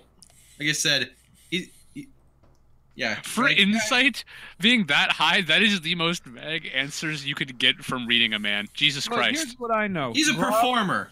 I know. Rob vouches for him, so I say we give him a chance. Yeah. I'm gonna go on record and say most people are not the Black Spider, so we should be fine. Is he the White Spider? He could be. Sweet. While this conversation is going on, I look around to see if there's a familiar tent up in the area that may or may not belong to a Garfield. Well, you do see, actually, quite right by the entrance, you do see a tent. It's not like the purple starred tent, no, but it's a different looking tent. But you do in fact see a tent with a sign out front of it that reads "gift shop," right by the entrance. All right. Well, Gus goes to check it out. Does anyone go with him? Is there anywhere else that looks remotely interesting to go? Oh, there's lots of places, guys. Just do you want to split up, or are you all planning on sticking together? Are you all just gonna go off just have fun at the carnival, do your own little things, or? I want to stick together. My thing. Because like I said, he told you there's a show later this evening, and afterwards you're all invited to a dinner afterwards. But So until then, the day you is have VIP, I ours. was gonna say, and you've got VIP passes to I want to go off on so- my own. I'd like to Probably stick in go a off my group. own English party. Okay, so first first, who all is going into the gift shop with Fergus? Oh, I will. I like a gift shop. Fairgar. Tacky. Okay, I'm gonna go off somewhere else. all right. Eddie's going off. What's Dell doing? Gift shop. I'm gonna be totally honest. There's There is something other than the carnival on Dell's mind right now. Fair Is enough. it me? Can I just try dragging him off to stupid carnival games that I'm totally not going to cheat out with magic if I can help it? Yeah, if you want to try to, go for it. If you can try and convince him or try somehow to force him, yes. You're more than welcome to. Hey, over here, and just try and hope that he's not paying attention enough to actually register that he's not following everyone. What? Games, carnival, big bears, all that. I mean, I kind of have some business to attend to. You know, there's a person I haven't seen in a decade who I should probably try to go make things up to. Yeah, you can make it up to him with a know giant where bear. she is? Hey, Grob and Drenger, where's Burrell? Oh, Burrell, she's probably out back. And now I know where she is. Well, what was it? He points. I'll just give you a bit of a here. Hang on, let me just take a look at it. Basically, okay, I'll just give you the general kind of overview of this place. So, you're by the entrance, and there's a gift shop. A little ways ahead, yeah, you see looks like a row of Midway games, which that sounds like the thing that Eddie was looking for. On the right side. Behind that, you see a little ways off. You see what looks like to be some sort of bleachers and like some kind of a stage. You know, like not big stage, but like it's a small thing. And behind that, you look like what way off in the distance you think you make out what might be a tavern. And on the right, which is like to the immediate right of the big top, like it's the like other end of there. And a bit to your left, you see what looks like a bunch of food stalls. What looks to be some sort of arena of a small elevated like arena of some sort. And behind that you see what looks to be like the very large circular structure that's been on and off rotating. And way behind that, to the other side of the big top, you see what appears to be a big, creepy, decrepit-looking manor of some sort. And then, what was it? And I'll just say it's behind the big top. There's like there's a bit of a fence, and it looks like there's like you see like way off in the like wagons and stuff like where the staff works, like the behind area, like at the fair, like no employees only sort of thing. Mm-hmm. But anyway, but yeah, they tell you that Burrell is usually in one of the they tell you that there's like a tent where they like to work on stuff. For stuff like for potential show stuff, attractions and other such thing. That's where Burrell tends to be. Sarah Bareilles. But yeah, so is Dell going? So does Dell want Drengar and Grob to lead him and possibly Eddie to meet Burrell? I do not want Eddie with me while I do this. What about Fairguard? I was trying to convince you to get a Well, big no, you guys have Eddie already before. split off at this point. Right now it's just Eddie. Otherwise, I'll just go off on my own. But Look, I'm man, trying to at least have some fun first to lighten up a little. I don't blame you for wanting to go enjoy this, and I appreciate you trying to make the blow a little easier, but I'd honestly rather just get this out of the way, and I feel like it kind of has to be just me. All right, fine. I mean, I'm not able to completely shove you like the big guy can. I'll meet up with you guys once the Band-Aid is ripped off, alright? All right, I'll be probably over here in the games. Is Band-Aid a brand in this world? It is now. Bandage. Rip off the bandage. Even though like bandages are actually basically just like a layer of gauze. But anyway, moving along. It's my favorite band of wrap-up bandages. You just gotta rip them off. Anyway. I'll come find you guys once this is over. Try to have some fun. All right, so What to do? we're splitting the party then. So first and foremost, let's start with the gift shop. Mm-hmm. Yes. So give me one sec here. Gift shop.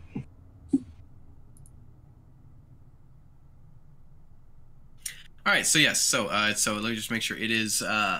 Wait, so Eddie's not going to the gift shop, right? He's going off on his own while the others go. Okay, just making sure. Just making sure. I can't wait to get kidnapped and murdered. Damn it! He saw through my no. All right, so yeah, so you make your way up to you walk into this tent, and give me one second here. And fantasy Costco. Surprise! I'm just avoiding it. Awesome. die. I'd love if you'd run it because then I can sell my blood. Okay, He already has anyway, your blood. He's not going to buy it again. I thought that this was We'll see. a discussed point. I was gonna say, yeah. I believe at one point you did try to sell your blood to him again, and he told you he didn't need any more. I'll still try. But anywho, Can't stop all me right. from So yeah, so you trying. walk inside, and immediately upon walking in, it's not a fantasy Costco. There is just it is actually inside. It is a tent. And on the inside, this you see this fairly large tent has numerous tables and shelves filled with various small trinkets and baubles. Getting that Paid joke for immediately- in blood. Getting that joke immediately out of the way. But yeah, and on the far end of which you see a counter with a sign on there that reads, "Please ring bell for service." I ring the bell. All right. You ring the bell, and immediately you suddenly hear just the barking of a dog, just suddenly, like, just right next to you. I pull out my dagger. All right, make a perception check.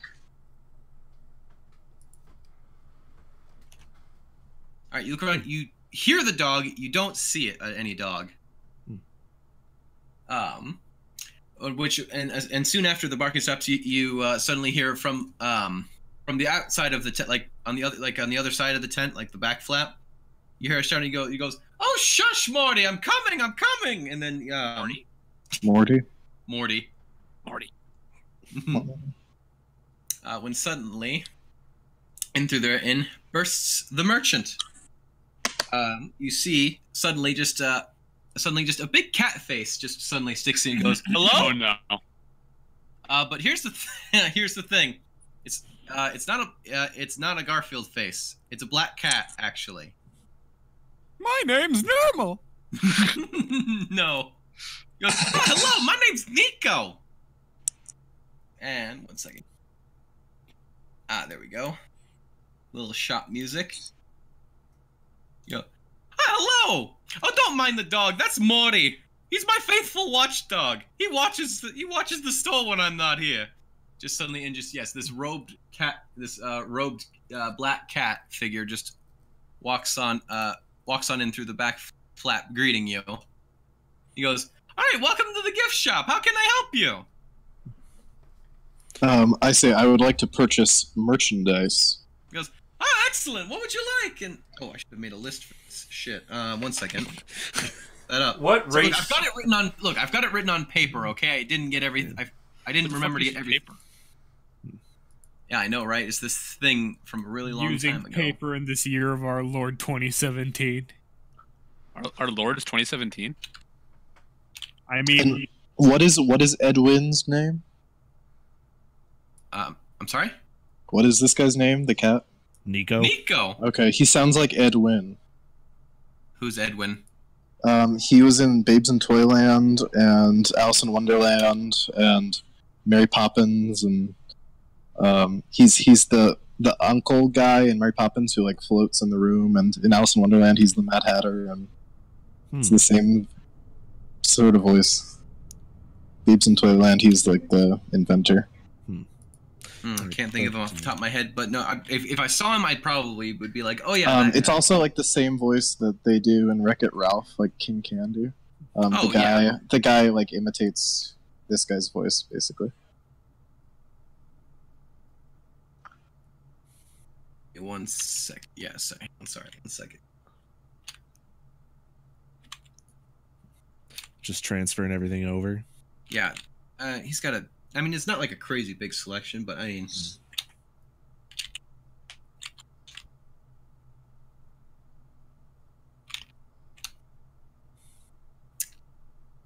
All right, there we go. Boop. Gift shop wares.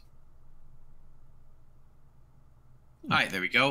All right, so yes, Brian, you see various small little like carvings of like like little wood carvings and things of such like of spiders and ghosts and other such things, and a few small portraits and some novelty spooktacular tankards, as well as spooktacular T-shirts and the big top snow globe.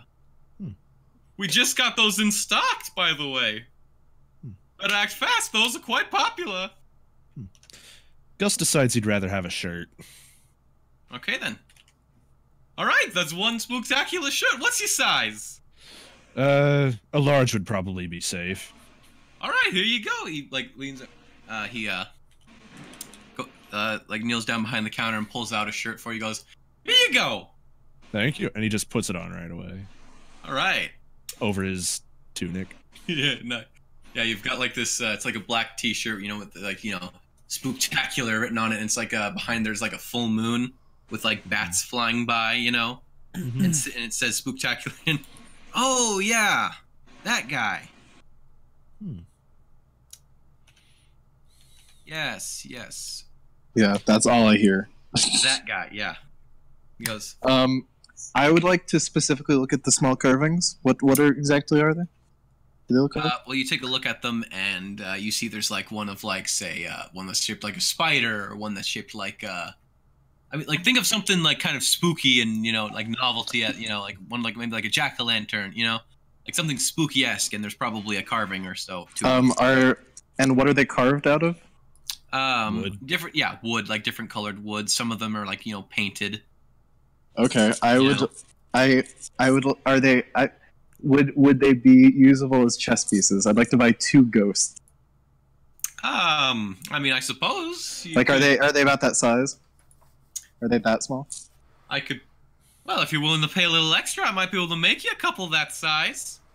I say absolutely. All right, throw on a gold piece for each, and yeah, I could work a little magic. He pulls out a magic wand. Wait, what is the conversion from silver to gold? Like 10 silver is 1 gold. Oh, okay, that's not bad. Okay, yeah. I throw down 2 gold pieces. And I just want 2 ghosts, and those will be my bishops. He goes, all right then, and he takes out 2 of the carvings, and he like cracks his knuckle. You hear him conjure a little hoodama what's it, and then just they're smaller. He goes, all right, there you go. Pleasure doing business. Anything else I can get for any of you folks? Yo, Fairgar want to get in on that shirt action? Maybe get a novelty tankard. First to the list. Gift shop look up. Found it. Yeah, there's maybe. I feel like a novelty tankard might be somewhere right up of his alley. Yeah, that's what I was thinking. I don't have any money on my sheet. I just throw it. Yeah, if he wants to get the novelty tankard and like a couple of other goodies, I'll toss him like a 3 GP just. I thought we were just keeping everything in the bank. I mean, not everything. Most things, but not everything. I've got some gold on me. Yeah, no, I didn't keep any gold on me. I just threw it all in the. Threw it all at Eddie. I threw it on the ground. I don't have much money on me. Oh, hang on a second. I was gonna say. Well, if you like, you could. If you're looking for some cash, you could use my automatic teller machine over there. I just say, like, look, Fairgar, don't even worry about it. And I drop 5 gold pieces into his hand. All right. I just want 2 tankards. I don't need your handouts. I'm an adult. All right, you buy 2 tankards. So, was that everything we were looking to get? Yes. All right. I'd assume. How much do they weigh? How much does a tank? Oh wait, shit! How much does a tankard weigh on the? Whatever a tankard weighs on the adventuring gear, I'm pretty sure. I think tanks usually weigh a few tons. Tankard, you dingy. By the way, flask or tankard, 1 pound. All right, yeah. By the way, I hope it's known to everyone that this is like a significant markup, because like the official 5e, like a tankard only costs 2 CP. So what Yeah, you're but they're saying, novelty gift shop. tankards. True. Yeah, get that $15 Subway sandwich. Y'all ain't got nothing on my 2 ghost bishops. I've got a bronze king and 2 ghost bishops, and I'm gonna have a rock rook. I'll rock your rook. All right, so he goes. All right, is there anything else you guys wanted to do in here? Nope. Nothing. I say Dell. Very hard face I don't think you can purchase him anymore. It's been illegal for a while. You can't buy brown people anymore, unfortunately. No, Apparently you can because buy he said, "Is there anything you want to do?" And I was like, "Yeah, Dell." Yeah. Not buy. I don't want to buy him. I want him Man, to come It to is me. a wonder how voluntarily. Gus has to like hit you at all with your own foot this far down your own throat. So anyway, all right. So I assume you guys are about to leave, yeah? Yes. All right. So as you start making your way, you hear, "Oh well, hold on one moment, gentlemen. You seem like the adventuring sort of type." Because I might have a few backroom items, that might interest you if you want to take a look. I say, show me that back room. All right. Gus more reasonably agrees. All right. So does Farragar. He what is it? He what was it? He pulls out his wand. He conjures up just suddenly, just out of thin air. Just this case, this glass case appears before you. He goes, "Here's a look at my back stock. A little more on the pricey side, but hey, man's gotta make a living." Can I wear 2 cloaks at the same time? No. No, see, just say yes, but you look really stupid. No. No. You forgot. I gave you a cloak that lets you freaking fly. So shush. All right, so eyeing up that handy spice pouch, Gus turns to Farragar and says, like, "Hey, you'd back me up if I wound up taking some money out of the bank to buy this, right?" Absolutely, because I'm looking at getting some stuff too. Oh no. All right, and I say, oh yeah, okay. I was gonna contest, but then I hadn't read up to the point where it regains the charges because I was like, if it's only 10, like that is not worth it. Not worth 10 pinches of seasoning. Like, total. Yo, it's infinite spices. It'll eventually pay for itself. But yeah, Gus winds up pulling the 300 GP, and knowing what Farragar is probably wanting, he pulls out the extra 250 for Farragar's dread helm. Is it the dread helm? Or is it going for the shield of expression? I was not sure what I wanted because I want to have my eyes glow red because that would be amazing. But Also a shield that you can make it have any face you want. I know. Why does no one care what the cloak is doing besides Mar? Who can't? Such a beautiful cloak. I mean, my cloak is more usable. Implying you can't use that anytime, anywhere. Well, yeah.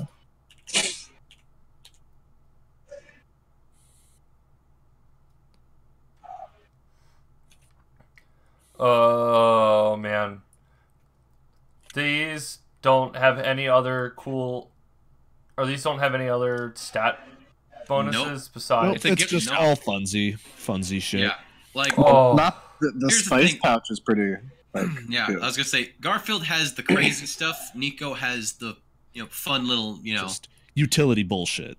yeah. Nikos Dread is helm. the name of a Greek man in Dread helm. Let's Dirty go Rotten bowling. Scoundrels, and I played him. He goes, all right. Farragar So, yeah, wants the that's- dread helm. So All yeah, right. it's 550 Is it- subtraction. Anyone else getting anything, Mar? Or are you maybe buying any? I mean, you can buy. I was gonna say it's not like a 1 item per person, or if you want to maybe Well, I don't have any money, share. and I don't know how much money they have. Enough. Just no enough. Cause like I'd be down to get the mystery key. Yeah, a 5% chance of unlocking any lock that you could probably just pick anyway. Oh, that's true. Yeah, because I am a picker. So Well, here's the thing. Not all locks can be picked. Yeah, but at the same time, it needs to have a keyhole. And if it has a keyhole, that means it can probably be picked. that's true. Yeah, I don't need that. Good reasoning. All right. All right. 1 dread helm and 1. All right. Let me just subtract that from your bank account. So it's Yep. so. And I already added the spice pouch to my inventory. All right. So that and then 250. So all right. So you have 4,700 GP left in your bank. among other current amounts of coins. Miscellaneous items of value.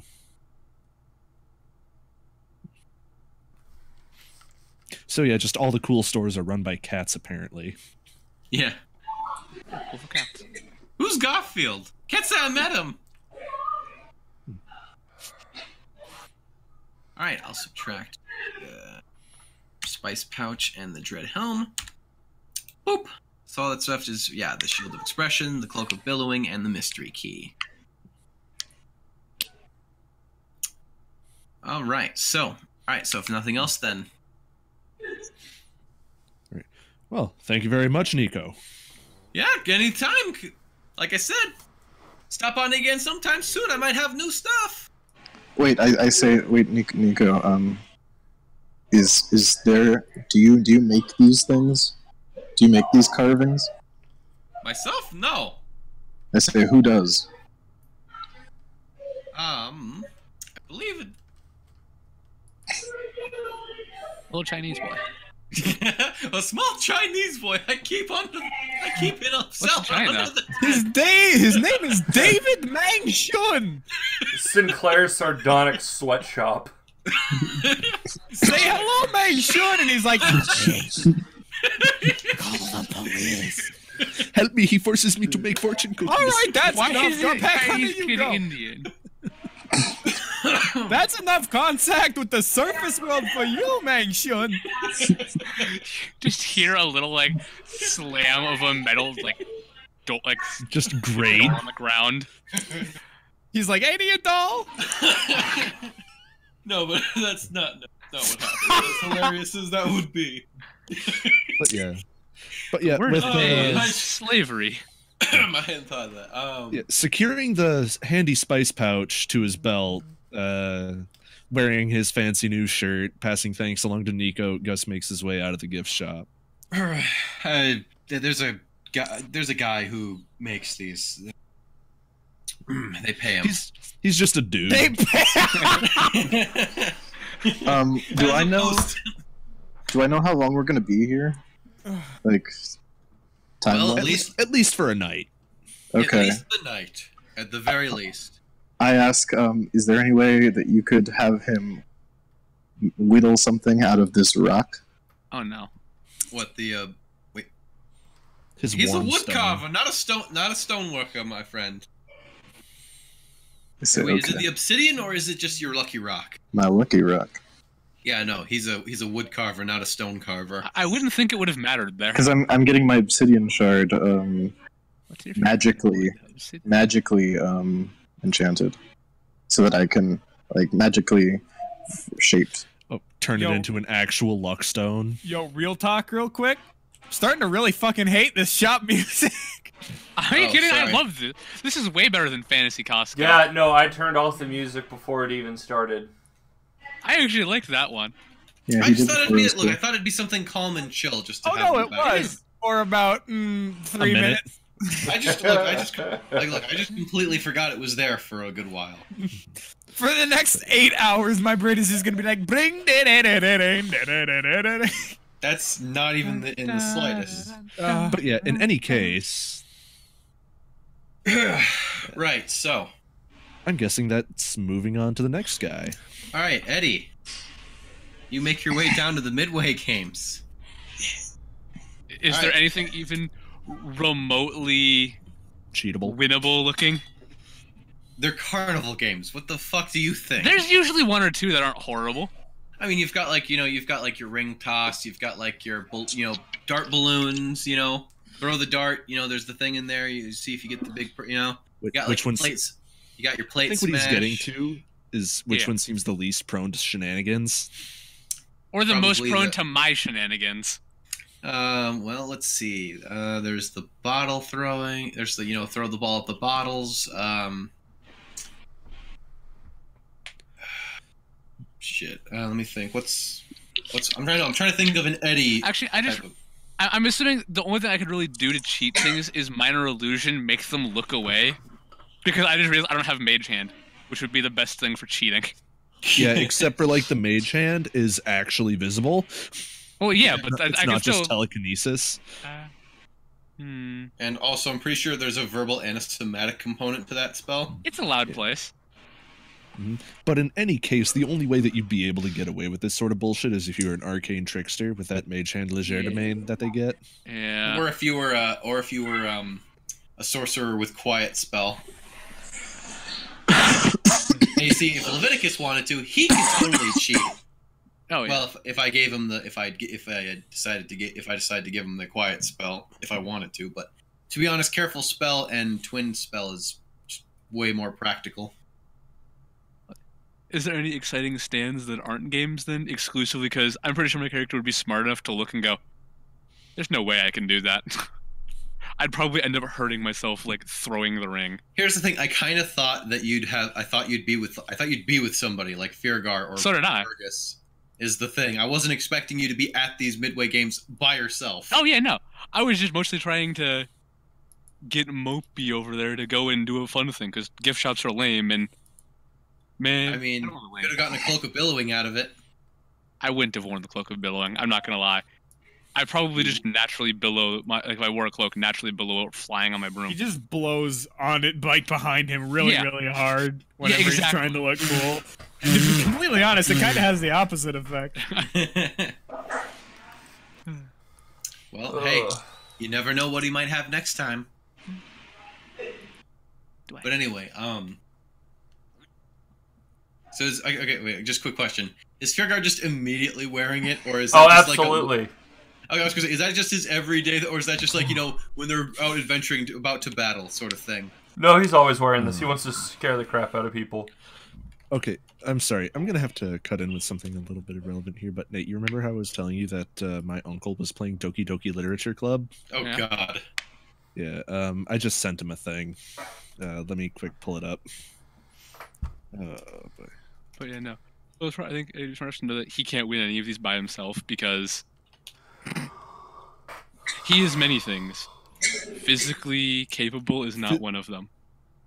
What spells does he have again? Like prepared, and his cantrips? They're basically all blow things up. I mean, 'cause sleep, that's not gonna really win much. Thunderwave, that would be too much. Hideous just put- laughter. No, see, just put the Flaming people running the stand to sleep, and then just like take all the prizes.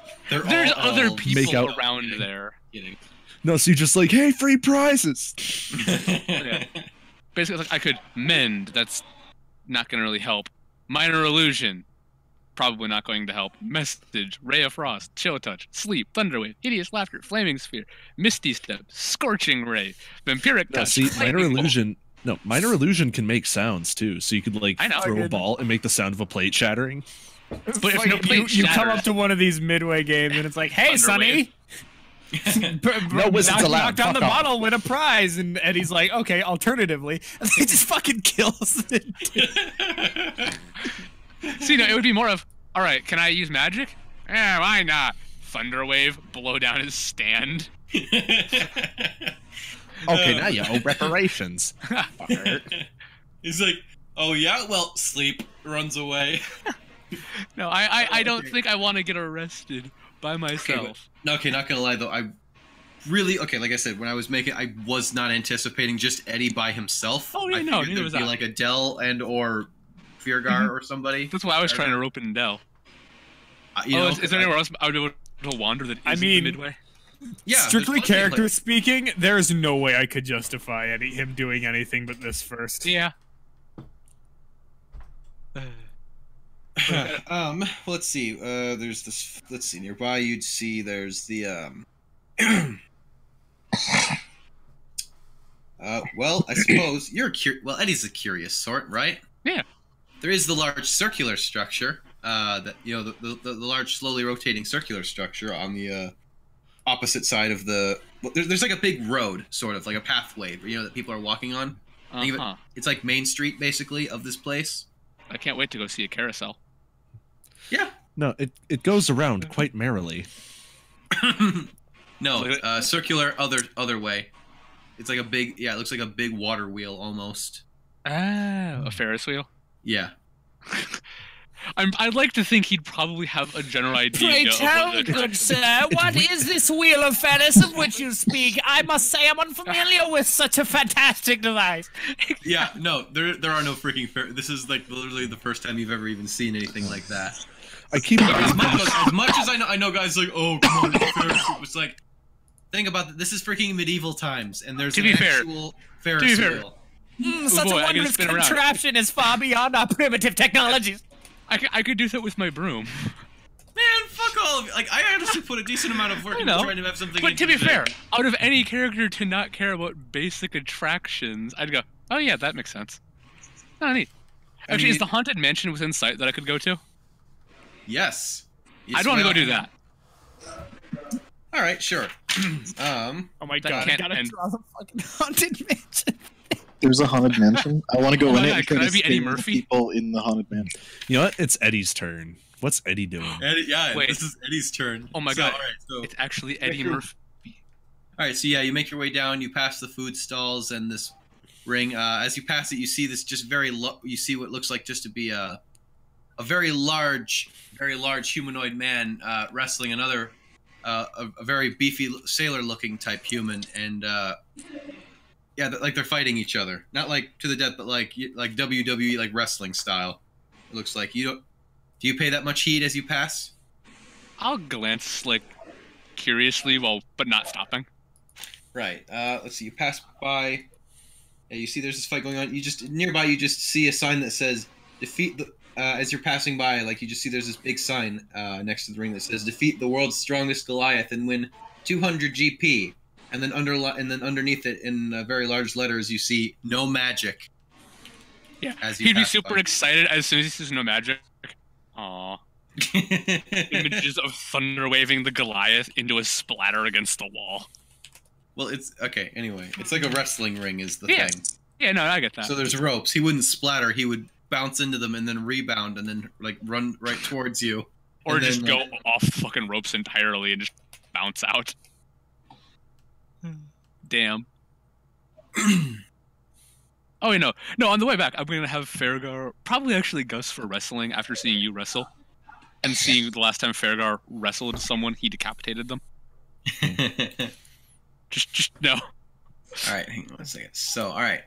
So you are headed to the Hall of Great Spooks. Oh, no. All right, so no, don't worry. It's well, okay. So yeah, you make your way up to it. You do see what is it? It is fenced. There is some fencing off around it. All right, so you see what would appear to be an old manor sits beyond a short wrought iron fence. There are many signs along the fenceway that read, though, "The Hall of Great Spooks, coming soon." Just outside of the manor, there appears to be someone carrying a very large covered object with seemingly great difficulty across the yard. Yeah, I'll go see what's up with him. All right. So, like, what, you just walk your way, or like you go around like to the gate, like just walk on in, like just walk up to this dude who's like trying to carry something. Yeah, pretty much. All right. So yeah, so you walk up. All right. Like, do you just walk up? Like, are you announcing your presence? Like, as you're like, hey. I don't say what it is. I just gotta look at him and go, huh? Like he doesn't see you. Like he it's like a big. It's okay. He's carrying something big that's like covered with like like a sheet. Yeah. So you can't really see like so it's blocking. It's in between you. I'm just He gonna go doesn't behind him. realize you're there. Ooh. Seems fitting for a manor. With that, he stops and goes, hello? Is someone there? Ooh, I am the ghost of heavy things past. He goes, yeah, he goes, well, you don't have to be mean about it. And he he kind of like just, plops the thing down and, he goes, all right, who is it? And then he peers around and he sees like, oh, you're not one of the staff? No, I was just curious when the big place is opening. He goes, oh, probably not for a little while. You probably shouldn't be on this side of the fence. Who's gonna call the cops or guards? We're cops. Me. I mean, I am a staff member here, so I should, probably ask you to. Who are you? I'm Nobody. You didn't see anything. Yeah. Yeah. Who am I? I'm It leaving. vanishes into a puff. I should go woo back behind the fence. Like, can I look? Is there any windows open on the big manor? I mean, like, yeah, there's some. Well, as you're walking back, at first it's like, well, I mean, I could use a hand with this if. Okay. I mean, really, look at it. I like wimpily flex. I mean, okay. Sorry, I'll just go back. I'm so to my weak I business. can barely lift my own spirits. Yeah, actually. That's a lie. He's perfectly capable of it. No, I like hold my broom over me, like pretending to bench press it and struggling, like. Okay, that's enough for today. But no, like I just like, curiously look to see if any of the windows of the manor are open, and then just wait for him to turn around. Oh no, they're not. Oh, sorry. I thought you meant sorry, no, they're not open. They're not open. No, they're not open. I thought you meant like visible. Oh, okay, no, like you could see at like the window. Yeah, but Damn it! There's no open ways for me to get inside without. nothing immediately apparent. I mean, the only way that you'd immediately see is the front door that he's about to go in. I just kind of like after realizing like, wait, front door. You know what? Sure, I'll totally help. You look like you're having trouble, as I like actually barely am doing anything to help because I'm that incompetent with carrying. Like I like to he's holding it like 3 feet in the air, like lifting, and then there's just me with my arms completely straight up, barely like an inch away from it, just so I can kind of wander in there to look. All right, so yeah, he's like, oh, thanks, and he like, yeah, the two of you make your way inside the. You make your way inside the manor. So where are we putting this, whatever it is? Oh, well, just for now, let's just a little ways down the hall. I'm sure Sinclair will have a place for it, and like you just make your way a little bit down the hall. I mean, like as you walk in, like you see, like like you start to, like at the moment anyway, you see like some standard haunted house, like there's cobwebs, candles, things on the walls, it's dark and spooky and whatnot. Like, I mean, it's the entryway, Yeah. So like it's setting up for the spooks. So like, oh, go ahead. I was saying, if it wasn't for the fact that I'm pretty sure there wouldn't be anything exciting, I'd probably just like run away and run through the empty haunted house. I was gonna say, yeah, the place is still under construction. Damn it. Unfortunately, like you do see like that there are some part like you do see like there is one part of the wall that's like it looks like fairly fresh wood, but like there's part like they were putting on wallpaper, Yeah. like a part of it, but they didn't quite fit. Like this place is it's a man-made haunted house. Mm-hmm. So it's Nothing probably not actually haunted, but for funsies. It's worth the shot. Yeah. Anyway, yeah. So he goes, oh, so thanks for that. I'm Jeremiah. I work here. Who are you? Eddie, are you? Was he a always the bullfrog? And Oh, a good here, I should friend probably- of mine? So yeah, now that you've gone in there and you're starting to get a really good look at this guy, yeah, he's very, I mean, like he's about, I mean, like average-ish, height. He's a human, average-ish height. He Two looks legs, 2 arms. very pale. I was gonna say he looks very like unusually pale, and really kind of scrawny looking. Just I mean for a person, and he's got like these well, he's got like like pants and a shirt on, but he's got like a bit of a like robes, but okay, like what are those type of robes that are like kind of like not like full on like like Are you thinking a tunic? no, like what are those kind of robes that like you see that there's legs and pants underneath. It's not like a full like dress gown type robe. It's like robes that you wear over regular clothes, like Harry Potter, like that kind of robe. Okay. I don't know if there's like a specific term for that, but yeah, that's. I guess they're just referred to as robes. I'd personally call it like a long coat of sorts, but Yeah, something like it's something like that. cloth long coat. Yeah. But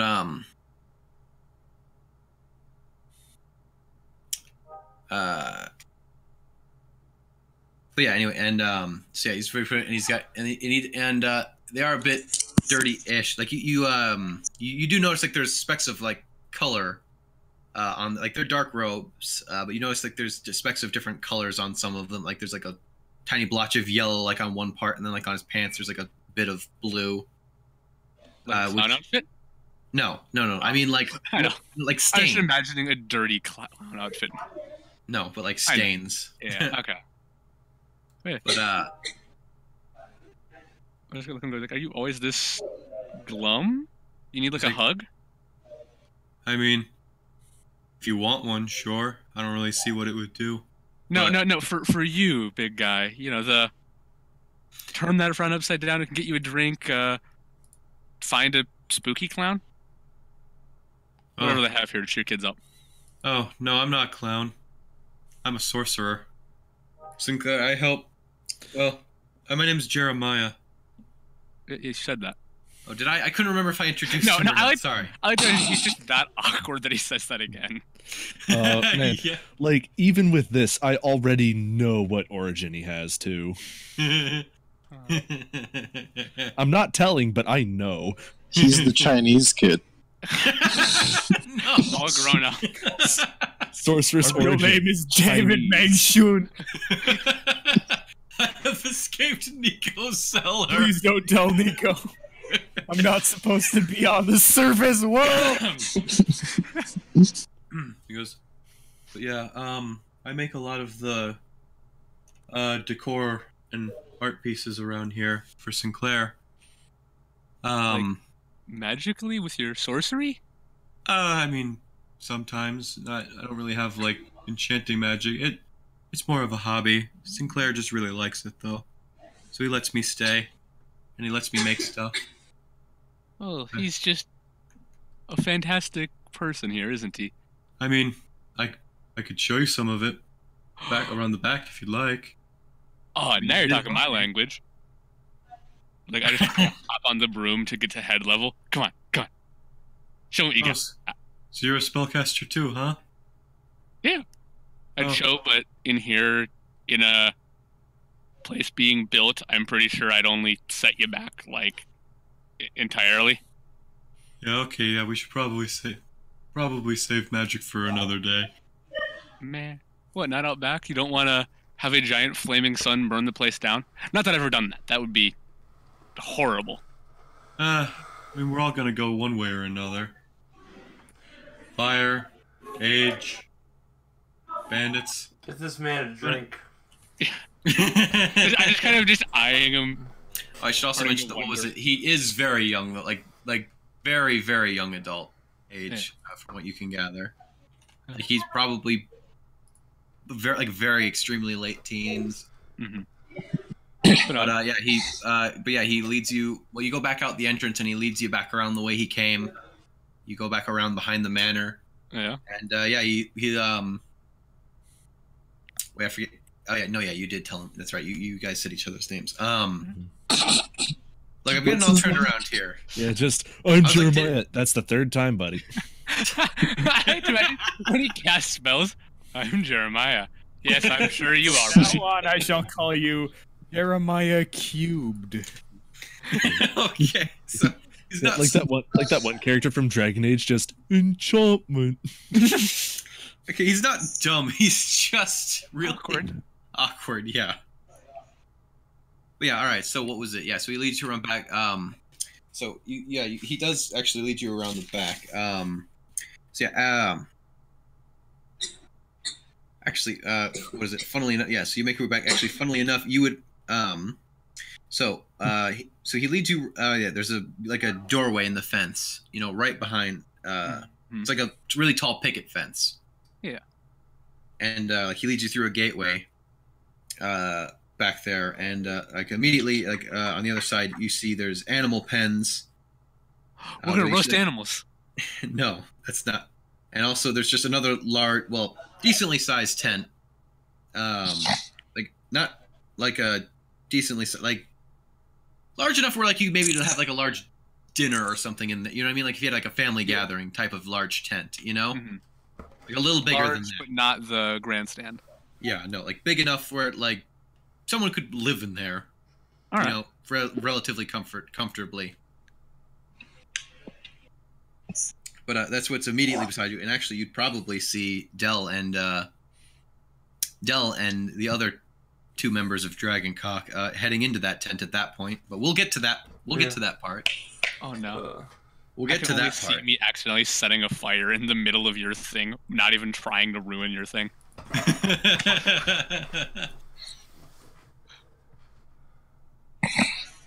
But yeah, so I'm just following him. Yeah, but yeah, he looks over. He's like, "Oh, Rob and Drenger are back.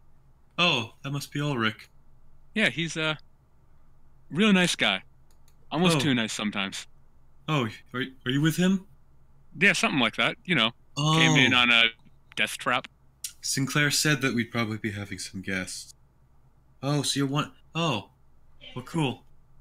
Yeah. Here, come on, I'll show you. But yeah, so, yeah, he starts leading you along. Yeah, you pass these animal tents. Like, what was it? Yeah, you see like one pen, a really large one, has like numerous, like probably at least a good 30 horses, you know, of like various colors in them. Another one, smaller sized one, though, you see has like a bunch of dogs running around in there. And you can see what looks like to be like a half elf, or not half elf, a halfling woman is in there with them. Mm-hmm. And then like another pen. All right, I had this whole thing written, but there's like an elephant in there in like the last pen. There's an elephant in An the actual room. elephant. You guys wouldn't know. I was gonna say you. One of you. I mean, well, okay. Actually, here, make a history check, or I see where. well, nah, maybe nature. You know, make a nature check. Damn. That's intelligence based. All right. No, you have no clue what the hell that thing is. I was gonna say, with a decent enough roll, I'd say maybe Eddie's heard of it. Maybe Eddie's heard of elephants because you know he's well read. But nah. Yeah, you see this very large, tusked creature with, like, this very grabby, like a grabby appendage on its nose, and it's an elephant. You know, you all know what an elephant looks like. Eddie doesn't, because this is the first time he's literally ever seen or even, like, he's literally never even like conceived of such a creature. I just But, kind like, of yeah, awkwardly just stare at it while we're walking by. It's like, oh yeah, that's the elephant. Who to what? Yeah, it's Sinclair brought it in. It's from a ways out east. Like Africa? What's Africa? Fantasy Africa. Oh, fantasy Africa. Yeah. No. Suddenly everything clicks. Oh, fantasy Africa. That's where they make fantasy band-aids. Yeah. Fantasy That's where all, Costco started that's there. where all Man, the I fantasy really wanna go- Africans fight. That's where all the fantasy African children fight all their fantasy African wars for their fantasy African diamonds. No, anyway. So yeah, he leads you around back, and he leads you to a a fairly like you've probably seen like a caravan style wagon, you know? Yeah. Not like covered wagon, but like the whole thing is made of like wood and metal, you know? Mm-hmm. And hang on 1 second, let me flip back to the let's see. Here we go. Go ahead and make a he starts leading you there. Go ahead and make a perception check for me. Just you'd be so kind. No, yeah. It's really big, really sturdy looking wagon. Goes, yeah, here we go. This is where I live. This is my studio, I guess you could call it. Studio. Well, it's where I make my pieces. And what was it, Sinclair? Yeah, sometimes if he likes them, he'll put them on display. Others he might keep for himself if he really likes them. Damn. But he goes, oh, and then like he stops like, okay, I should probably. Well, a lot of folks would probably think a lot of this stuff's kind of weird, you know. But That's what I you said. seem Look, it's about me all the time. you seem kind of cool, so I figure you probably, maybe you'll like it. If not, I get it. It's not everyone's thing. Yeah, because I'm guessing like he like paints and draws shit, kind of like oh shit. I'm probably gonna need Corbin's help with this one, but Pikmin. like that one, like I was thinking like that one painting where It's called art. Well, no, like there's this one particular series of paintings by a particular artist that are known for being incredibly dark, and one of the paintings features Jupiter eating his own children. Yup. God, who was that? Give me a second, it'll come to me. Yeah, Okay. but like really dark shit like that. Mm-hmm. But so I'm just like, no, this sounds right up my alley. Come on, anticipation's killing me over here. Sorry, I was giving sorry, I was giving Corbin a chance to think. I'm sorry, it was Saturn. I think it was Goya. Goyim? But yeah, Okay. It was Francisco Goya, and it was not Jupiter. It was Saturn. Cisco de Go, and there it is. Indigo Montoya painted. And it just wound up getting eaten. All right. So anyway, he nods. He like opens the gate, walks on in. Waits for you to come on in with him. And I just hop on in excitedly, hoping that I'm not going to get kidnapped or something. All right. So yeah. I'm sorry. Have I been like banned from like putting things in shit posting? You're posting them. No, yeah, they're there. Oh, they're not showing up for me. Weird. It was probably just Discord glitching out. Okay. But yeah, so anyway, you walk on it. You immediately, just upon entering, realize that the interior of this wagon is considerably larger than what the outside would probably allow. Man, everyone has this fancy dimension bullshit. Hey, you just got to know the right people. No shit. But yeah, so yeah, you're inside what would appear to be a fairly dimly lit. Well, yeah. Well, no, I mean there's like torches and like there's a few torches, sconces on the. That's the word, sconce. Yeah. Sconces on the wall, but yeah, you appear to be what looks like appear to be the inside of what would seem like a stone room. The outside looks like a wagon, inside looks like it's a stone room. I just kind of like you didn't get this from a orange cat, did you? What? He looks at you, goes, "What? The only cat I know is Nico."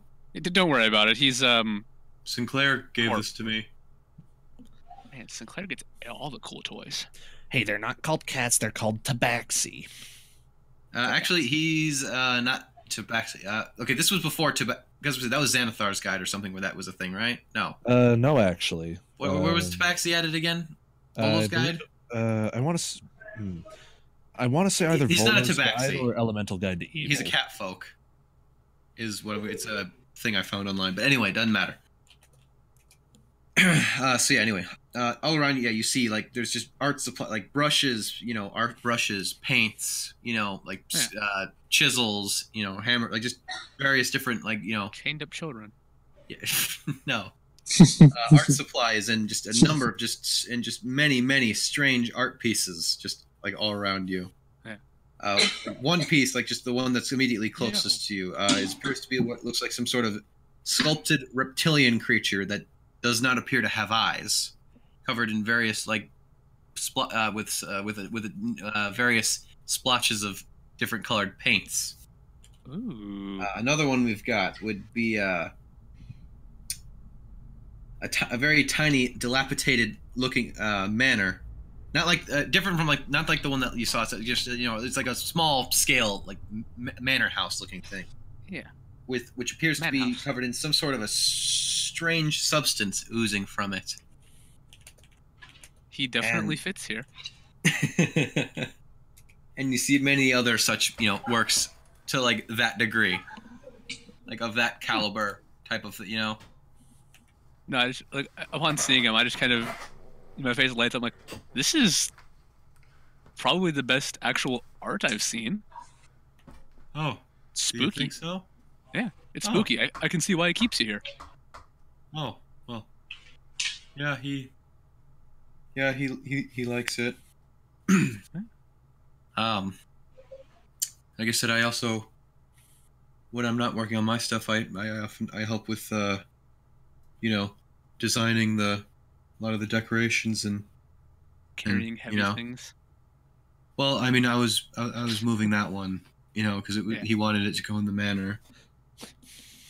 Yeah, I was finished, and there wasn't really anyone around, so I thought I'd take it myself. But it's a hell of a place you got in this I mean- seemingly small wagon. Yeah, I mean, you can have one if you want. Oh my god. I mean, I would absolutely love any of them. All right. I kind of just like running around looking at whatever ones are available just because creepy and weird is. Yeah. All right. All right. Go ahead and make a perception check for me. Please tell me they're not watching me. No. No. Just you're looking around. Well, yeah, but I mean, maybe I like, would. I'm looking around like what like is because there's Yeah. a lot of things in Yeah. here. It's kind of cluttered. You know, it's Mhm. this dude's art studio where he's got all of his work strewn about Yeah. in various places. So yeah, like you go looking around, like yeah, you see like there's one where it looks like what is it? Like, yeah, like there's one where what looks like to be some kind of a strange like like a strange hand puppet. There's one like it looks like it's like a fuzzy looking hand puppet, like you put your hand in, it's got like a little like a stick attached to one of its hands, you know? And it's got like this really weird toothless mouth, like you see like there's like where there should be gums and like a tongue on the Yeah. inside. And it's got like these big bulging like almost Elmo like eyes, you know? So it's Mar whenever Gus comes around. Like, Gus. Oh yeah, right.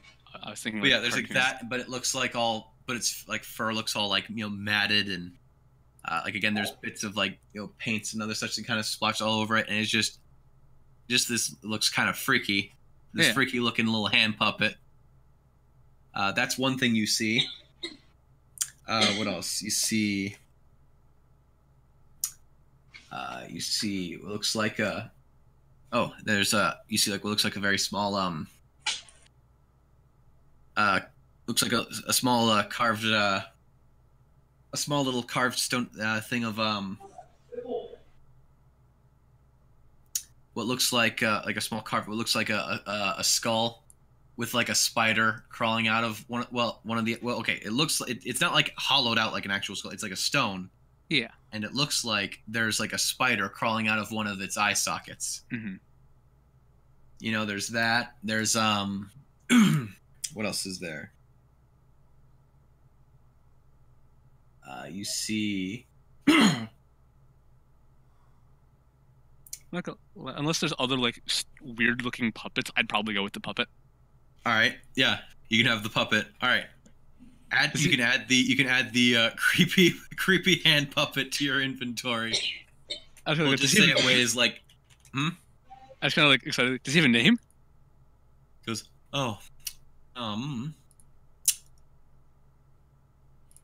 If not, I have a name I can give him. I didn't really have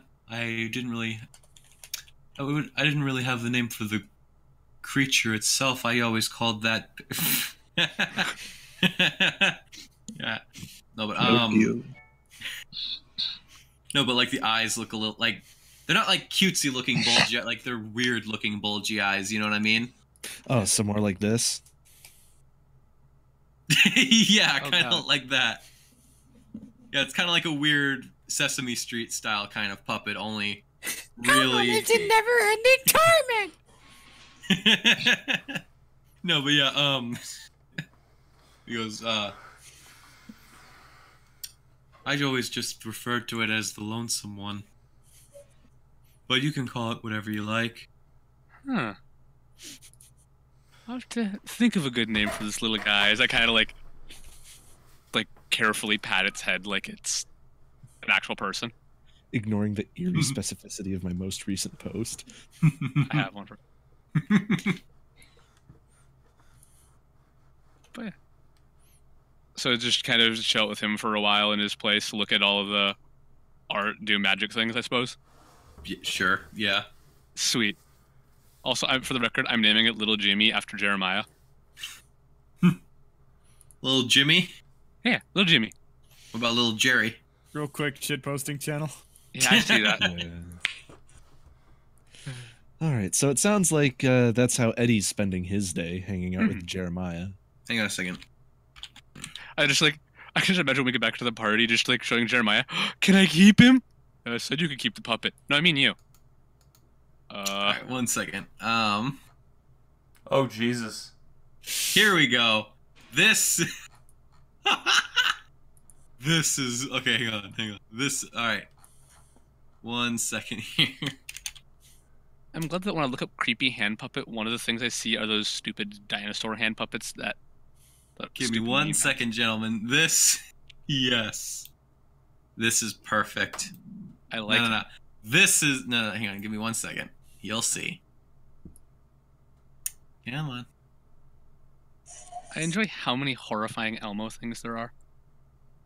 Here we go. Here's little Jimmy. Oh. Oh dear. Oh my god, I love it. Oh. That's little Dale's Jimmy. gonna be like, hey Eddie, what the fuck is that? Okay, I hope you realize now a majority of my research is going to be spent trying to make little Jimmy an actual, like, being. You finally This is going in your Jimmy room. with life and he's like, why would you do this? Oh, little Jimmy, you're such a rascal. Kill me! Ah! Every moment I exist is agony! Proceeds to shove the hand up the little puppet hole. Okay. This is pain.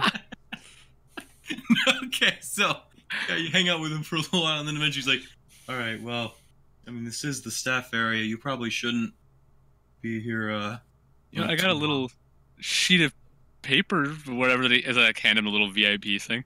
If I that mean- makes it better. Yeah, I mean, you are his guest, but I mean, I suppose, I mean, there's the rest of the fair. You know? Oh yeah, but the rest of the fair doesn't have all this artwork or lovely company. I mean, I was sort of taking a little bit of a break. I do kind of have stuff I need to do. I do need to get ready for the show tonight. Show? Oh right, there was that show. Yeah, I mean, I'm not in it, but I help in the backstage. Well shit, once you're done doing your thing, I'll have to come back here and... Because you're more interesting than some of the party, as I just kind of think about... Otherwise, it'd basically be a night of drinking. And then Eddie just pulls up little Jimmy's like, what do you think, little Jimmy? Yeah. Yeah. This place is fantastic! You actually, what was that? No, does he actually do that? No, I'm going to. Just like, this place is fantastic! And I proceed to, like, shake his arms around a little bit, like, carefully, just to... Your bones crunching. No, I think you actually, yeah, Jeremiah actually gets like a small chuckle out of that. But he goes, all right, well, here, I should probably take you back, so I should probably go. As you move little Jimmy around, you do hear something inside of it crunching. You're not a hand puppet expert, but that doesn't seem right. But yeah, so there's little Jimmy. That's canonically what I say he looks like. Okay. I'm just... Is there any That's chance you an could ostrich. pin little Jimmy God. just so I can go back to that? Jesus. Sure. What is that? What is that? That's the most horrendous thing It's an I've ever ostrich. seen in my entire Somebody- life. Somebody photoshopped actual eyes onto an ostrich. If you'll excuse me, I'm just gonna put that in my server. Collapse. I feel like staring at this image is rapidly like shortening my Okay. life Okay. expectancy. Just deep breaths, let's move on. We need to keep moving here. We're running a bit short on time. Okay, now it's Dell's turn, just laughing at a fucking ostrich. Yeah, no, we all walk in, we see that. What you got there? A smoothie. It's a smoothie. Okay, so yeah, he leads you out and... Yeah.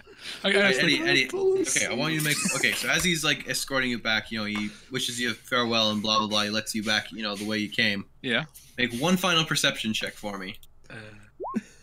Okay. The whole time that you were with him, it occurs to you, you don't think you saw him blink once. Neat. Just that whole time. Yeah, that just makes me Pretty more sure. interested. All right. So anywho, Mason's barely holding it together, dude. we need to take like just like a 5. We need to take like a 2-minute calm. We just need to take a 2-minute break.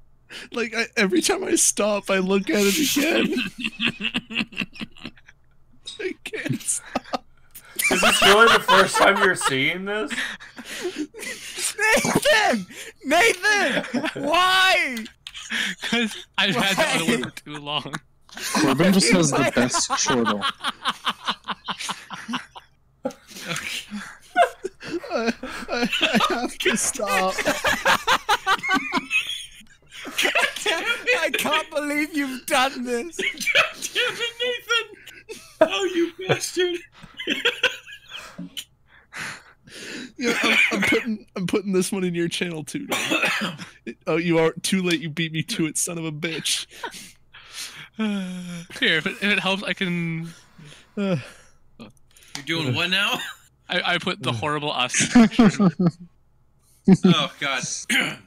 Okay. Okay, I need to Corbin, stop. Can you make me a? Can you make me a? Oh, okay, I got it. I thought of a new role for Eddie. Oh no. Aspiring Jim Henson. Oh my god, alright, yeah. Or is it? Yeah, that's his name, right? Jim Henson. Yes, the Muppet Man. Yeah. Actually, I just realized something. He lives on Anytime Drury it breaks, Lane. I can mend it. Yeah. So I'm basically just, whenever possible, just assume I have little Jimmy out. I mean, unless I was gonna say, unless the only thing I can immediately think is Oh my god, I could use. I'm my pretty wand sure you're not going to be little allowed to Jimmy. multi-class into puppeteer. no. No. No, I'm just imagining like now when I'm holding my wand, like we get captured by someone, and then as they're taking away my wand, they just look at my hand and see the puppet. And just No, you kind become of the back dude. away. No, you become the dude from Vault 77, where it's just one man in a Yep. crate of puppets. It is exactly it. My Oh, what face fresh- hurts. What fresh hell hath I wrought upon this party? Honestly, this one I think was my fault.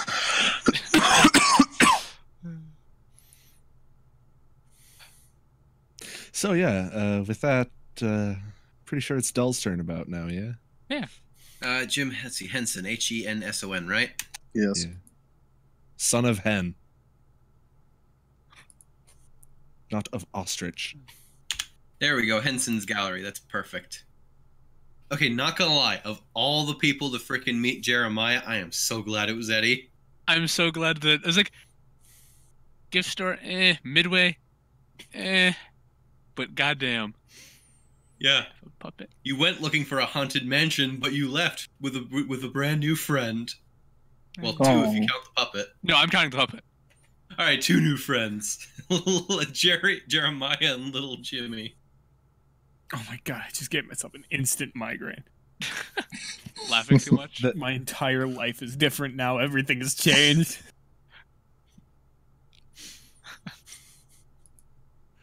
I am so sorry, Corbin. This was I'm my dead. fault. I'm dying. I'm dying, Squirtle. It's my fault. I'm so sorry. Whew. Okay. Yeah, how about the kid in the background that looks like he's screaming? Yeah, I wonder why he's screaming. Okay, look, guys, we need to move on.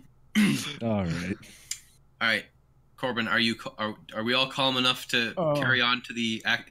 I wasn't expecting it to end on such a hilarious note. I'm sorry.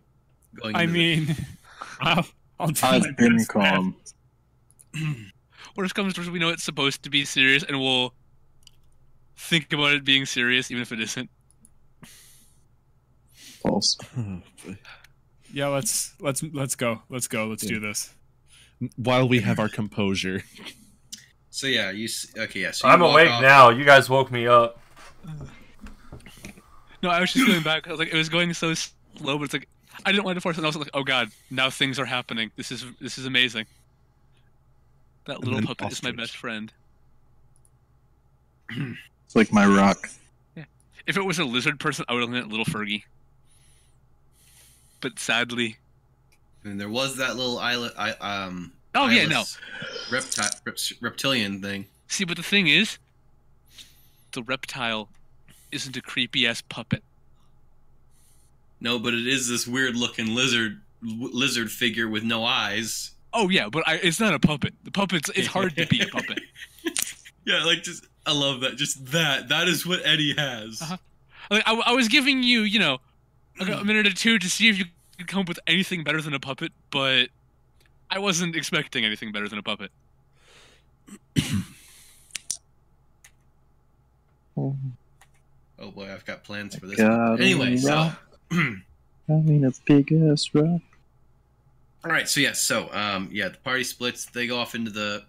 Yeah, okay, so we're slightly rewinding here. Yeah, so Eddie runs off to the midway games before he inevitably fucks off because they're boring to him because he doesn't have anyone to help him cheat. Yeah, basically.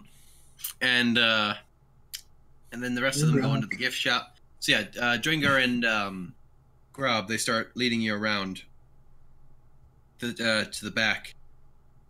And they lead you into that large tent I was telling you about earlier. And hang on, let me see. Let me find it. Here. Let's see. Nope. It's up here. Here we go. Okay, so yeah, so you eventually make your way to the tent. What was it? Like before any of you go in though, Grab kind of like puts an arm out and like kind of looks at you, and he gives you that look that you can just tell he's like, you want us to you want us to stay outside kind of look. Yeah, I think that might.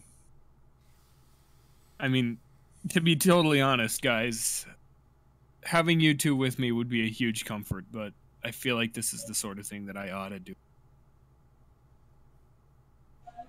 Grob just nods. Drangar's like, all right, we'll be waiting out here for you then. Okay. Oh, wait, if you... no, never mind. Forget that. Well... Oh, what? What? No, okay, here. No. Sorry, I was debating whether or not to... Okay, you know what? He probably would say it. He'd probably chuckle. He goes, oh, hey, before you go in, what do you want it to say on your tombstone? If things go south. Dell's like... And he's like, oh, I'm kidding with you, mate. She ain't gonna kill ya. Yeah. It's like, all right, get in there. You've been stolen for long enough. All right. Okay. I'm going in now. I'm going. Yep, here I go. Drangar kicks your shin. Yeah, all right, I'm going. I go in. All right, so you go inside and you see this tent is just filled with shelves and tables and covered just in books, notes, strange materials, and arcane equipment.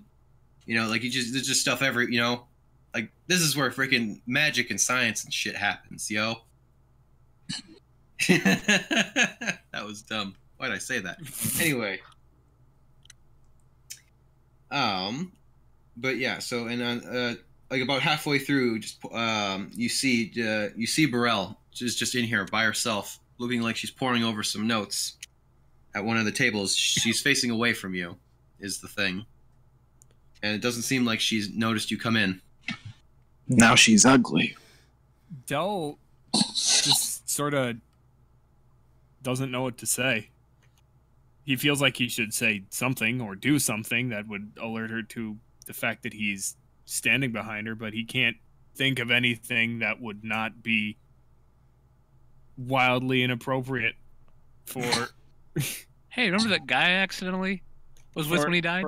For like, just disappearing for a decade after a tragedy. So, I think he just sort of stands there for a little bit.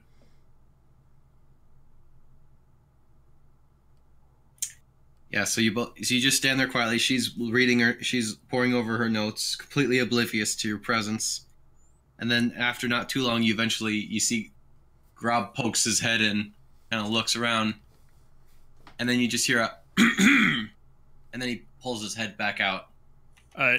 Del like and then he like scurries, spins back to Burrell and is like, she like look at the sound of the cough. She like looks up. She's like, "Ugh, look, Krieger. If I've told you once, I've told you 1,000 times." And she turns turns getting up like she's ready to about to scold somebody named Krieger, and she turns around and she sees you. Oh, Pigly. And she just goes wide-eyed for a moment. She's like,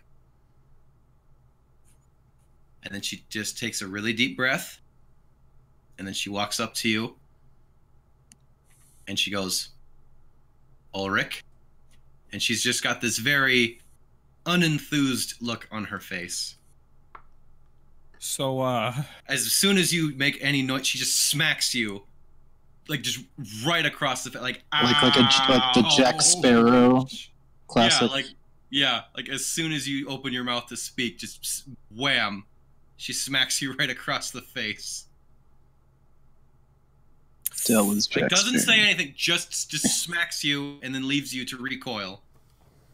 Just standing there in front of you still. So,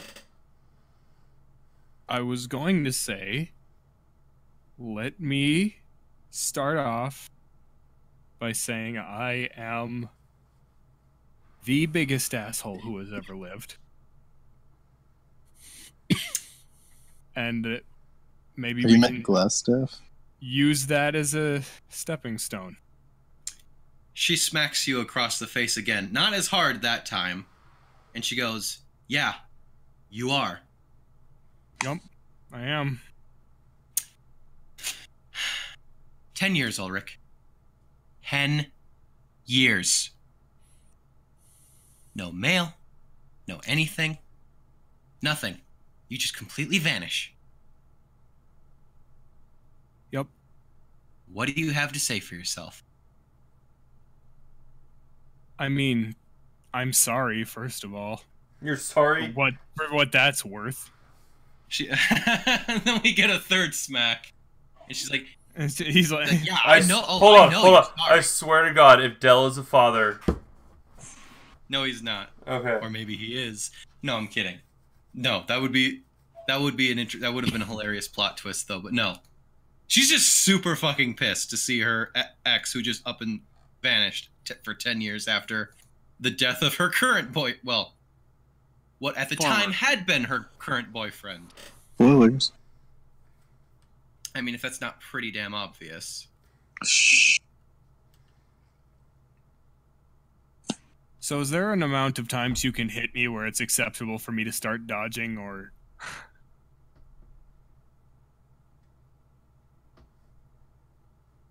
So, You ask her that? That's ballsy. yeah, first of all, I am sorry.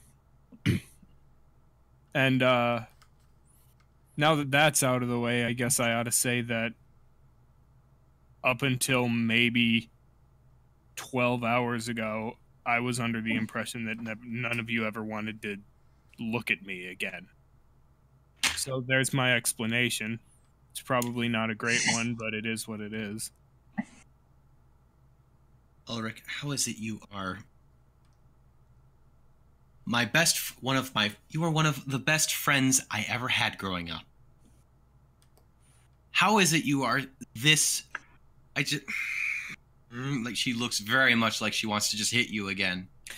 But she is conceding your point though of the number of times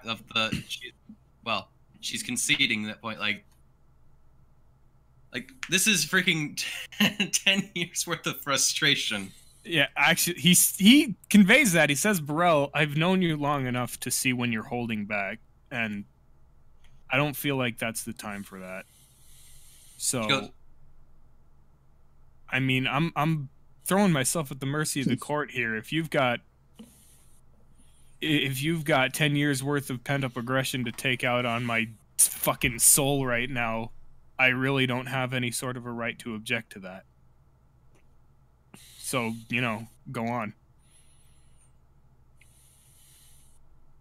You are, without a doubt, one of the stupidest. Like, she just goes off on this tirade on you now. Like, she is just of how freaking just foolish, selfish, self-centered. Like, she's just digging into you. Like, she knows you very, very well. Like, so like the thing is, like she's probably going a bit overboard, but she's oh. Christmas. Okay, that's good. I'll give you that one. Was that? Yeah, I said I set a DC for myself to see if he was going to how I was going to react to that. 19 did not do it.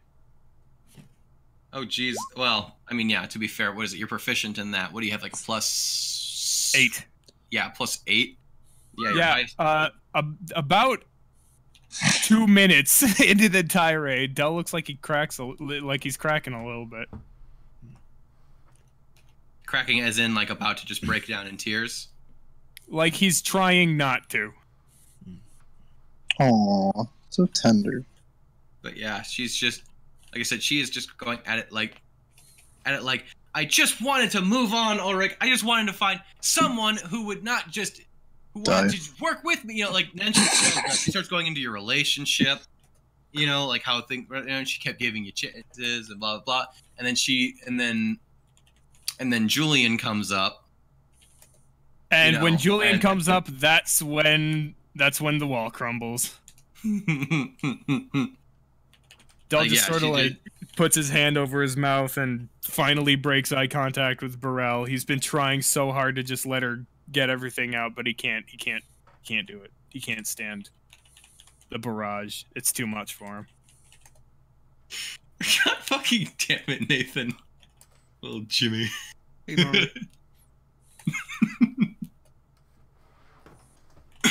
But and he goes, "I'm sorry. Look, I'm sorry." And it's not about all the stuff that you're talking about, even though, God, I know I'm so sorry for that. It's just I'm trying really hard to keep it together because I know that this is not about me. It's about you. It's been about you for 10 years now, and I don't feel like there's a right way to go about doing this. I feel like no matter what I do here, or whatever I say, it's gonna be the wrong answer. And I know that I did that to myself. So, fuck, dude, I'm sorry. I'm sorry. I don't know what else to say except I'm sorry. at this point, she like kind of calms down a bit, and she looks at you and she just says, she just kind of is just looking at it and she goes, "Do you want to know the absolute worst part of all of that was when you ran off? I had that whole thing. I lost 2 people I cared about."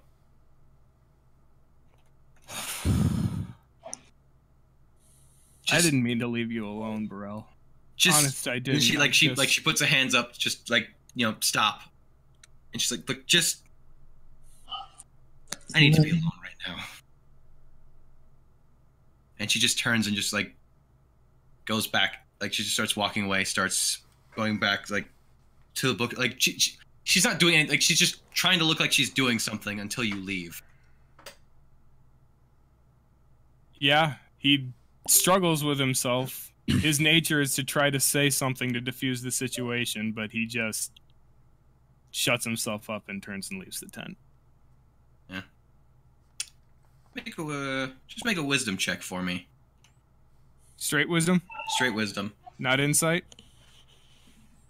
Yeah, you can do insight if you've got, insight check. Okay. Because jack of all trades. Oh. Here's the thing. I'll give you advantage because you've known Burrell for the majority of your life. Yep. You think this is just something that needs time more than anything. Like, now that the bile and just this ickiness has been let out, she just needs time. Yep. Also, real quick. Nah, okay, never mind. What? Del is very squishy. I was gonna see if she hit him 3 times, there was gonna be a bruise on his cheek. Oh, come on. Like, it's it's at least a little bit. Like, not. Okay, and then there's a bruise on his cheek. Like, it's not bad, but like, it looks like you got slapped. and it'll look like that for a little bit. He is a very delicate flower. Nice. He's nice. Nice. No. I can If beat Dell embraced Mar, he'd have bruises on his neck. No. He's a very delicate rose. That actually is pretty good. Come on, that incorporated It was, his but the full problem last is- name. Yeah, but you did it too late. That's the Well, problem. because freaking Mars spoke over me. Yeah. Peace. He's a monster. Peace killed my freaking comedic timing. Good job, Pete, killing more than the enemy. Do something. He kills jokes too. God damn it! What I the had hell a does he freaking. kill the enemy first to like? Okay, you have like anti-inspiration now. Did you have inspiration before? You lost it because you ruined my. I could have one-upped Mason on that, and you ruined it. If you I have don't- inspiration. Really, I thought I Just gave give you him inspiration and at then some take point. it away. Yeah, you have inspiration now. Now you don't. Okay. Next time I tell you you get to have inspiration, one of you remind me not to give it to him. Like, Patrick, you're fired. I don't work here. You want a job? Do I? Okay, here you go. You're fired. Fired. So yeah, Dell walks out of the tent with a bruise on his cheek, and his eyes are red, and he doesn't look good. Yeah. Out of curiosity, And, does he leave the tent around the same time I'm leaving Jeremiah's? I mean, yeah, you're both probably in your respective things for a while, so. I mean, we'll get to that. Don't worry. Okay. But anyway, yeah, Grob and Dringer are still out there. They're both just kind of there. Grob just kind of puts his arm over your shoulder, over Dell's shoulder, and he just kind of starts walking with you back towards the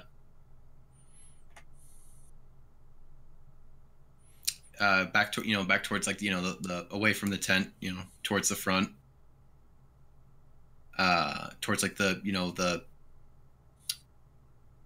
what would you? Is it just the place where the people are, not the staff area, but the opposite of that, the Commons? The thoroughfare? the common grounds or something like that. Yeah, the thoroughfare. I want to be where the people are.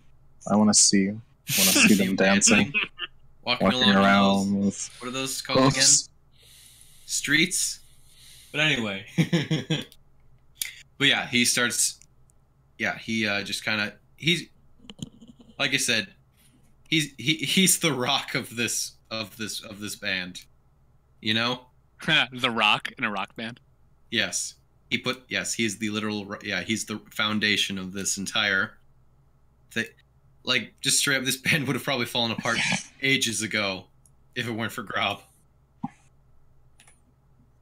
But yeah, he's there. He's being there for his old buddy. Oh yeah, Little what was buddy. something I've been meaning to mention? Grob, I should probably mention. He's actually physically aged wise, I suppose he'd be the oldest of the. He's an orc, a half orc, and he's like 40. Yep. So, and all the rest of the members are either half elves, dwarves, or actual elves. So he is, yeah, like physically aged wise, and orcs live slightly less. Half orcs live technically slightly less than humans tend to. Like, So he's the eldest. He appears to be the oldest. Yes. Every way He's Right. technically, I think, the youngest, but he's physically appears to be the oldest. So Dell like sniffles a bit, and he looks up at Grob and he goes, "Buddy, I need you to be honest with me. Did I make a mistake coming back? 'Cause I mean, do you think she needed to see me at all? Or would she have been fine if I just fucked off?" He looks at you, and he shakes his head.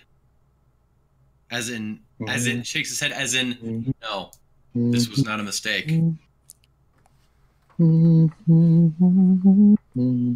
he just gives you like a really big, like he gives your shoulder like a little shake, like I got you, man. Come on, he has we'll get through this sort of gesture. Be shut up. I'm sorry. Quit I forgot you could hear me. They're having a bro moment. They're having a bro Yeah, moment. and he's the soundtrack. A Roman. Mhm.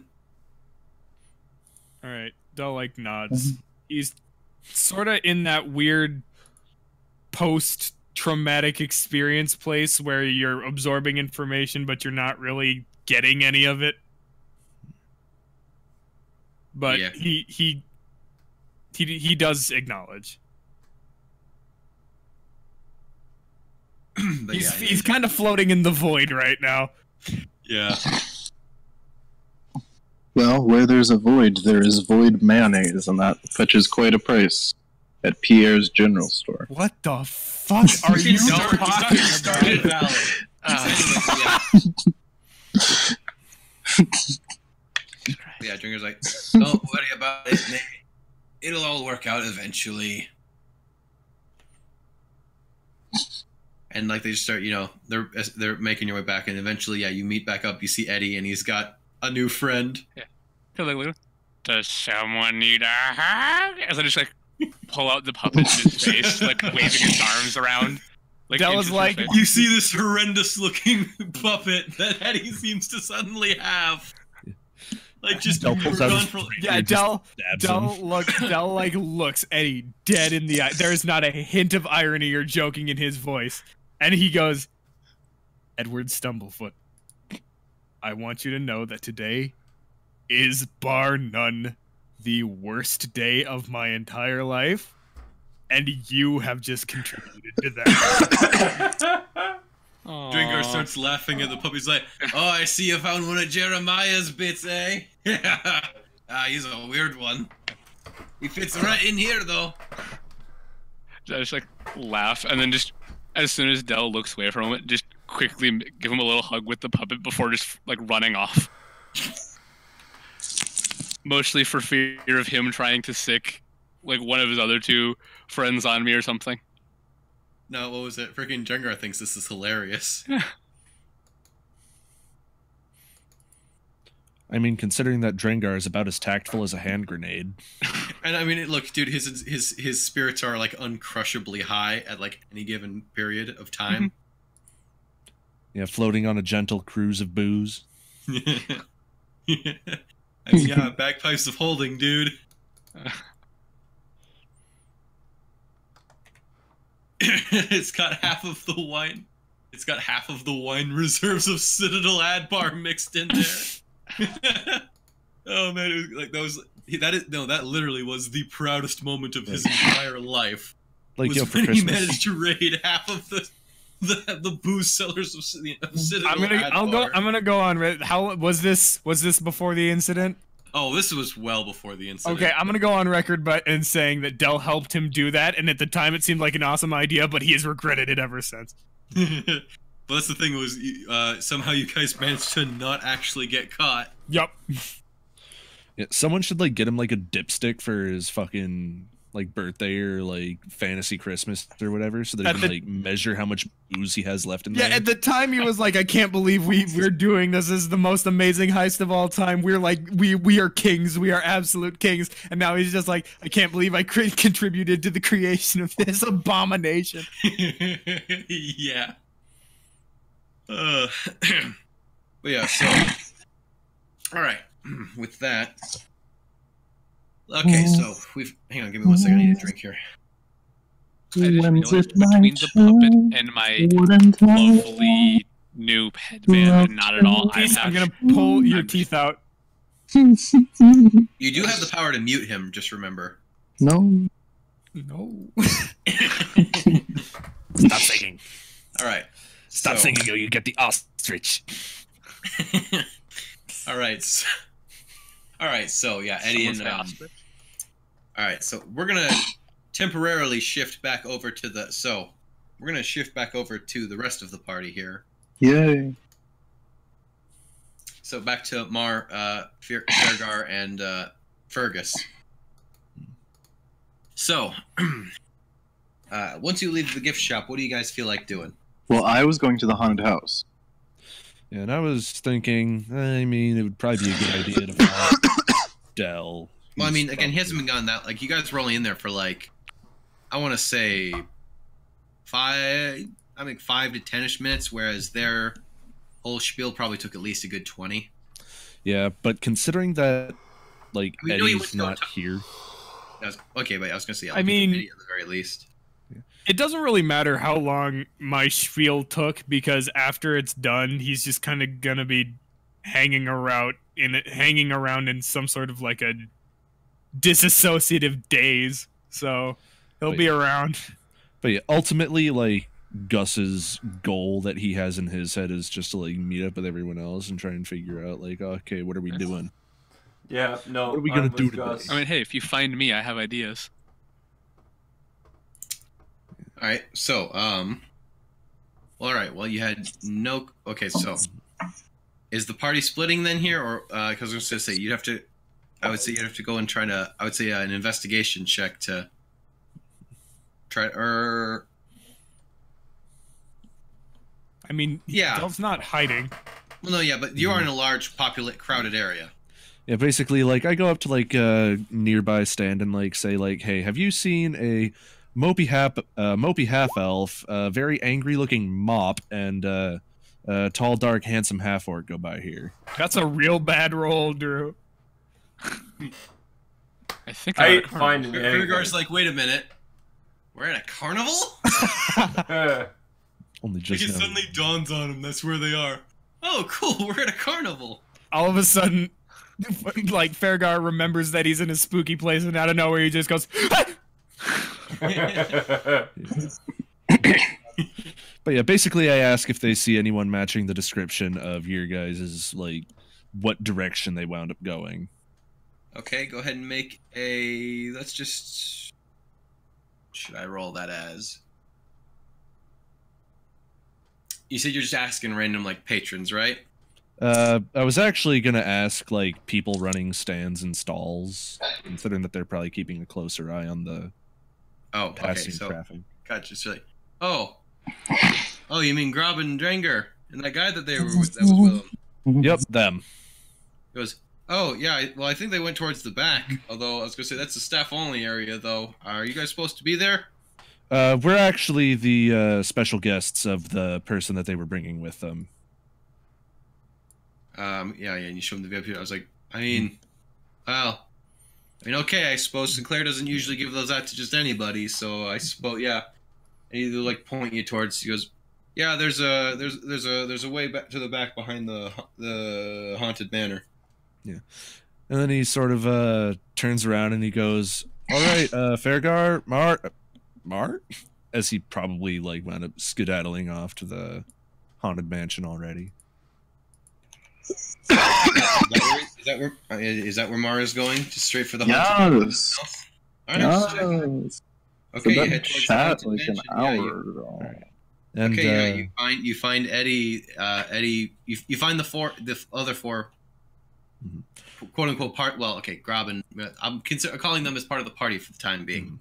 Yeah, You but see yeah, the other and four then, party members there, plus one very creepy looking hand puppet.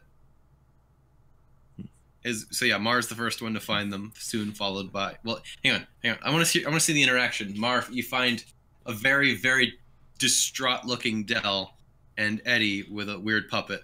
Inside the manor? No, outside the manor, because they just came from around. Oh, okay. Well, I'd immediately. And you also see signs that say that it's coming soon, and not opened yet. I'd immediately run to Dell and be like, "Who hurt you?" And I'd like cradle his face. Did you not know what was happening? I mean, Like, you guys even, said- like- I was gonna say, yeah, you guys. I was gonna say, like, Dell straight up said before he left he was gonna go talk to Burrell, and that it probably wasn't gonna go so great. I know, but I still am very protective. Del just kind of blinks and he goes, I think I hurt me. no one hurts Del. Nobody. And everything will be just fine. As this little puppet comes up from behind you. Okay, okay, I changed my answer. Eddie hurt me. I say,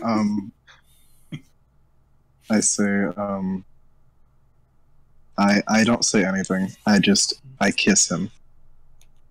Like on the lips. Yes. Nope, Okay. nope. Del puts his hand straight up in front of his face and is like, no. And at that, 1 second here. Bad, no.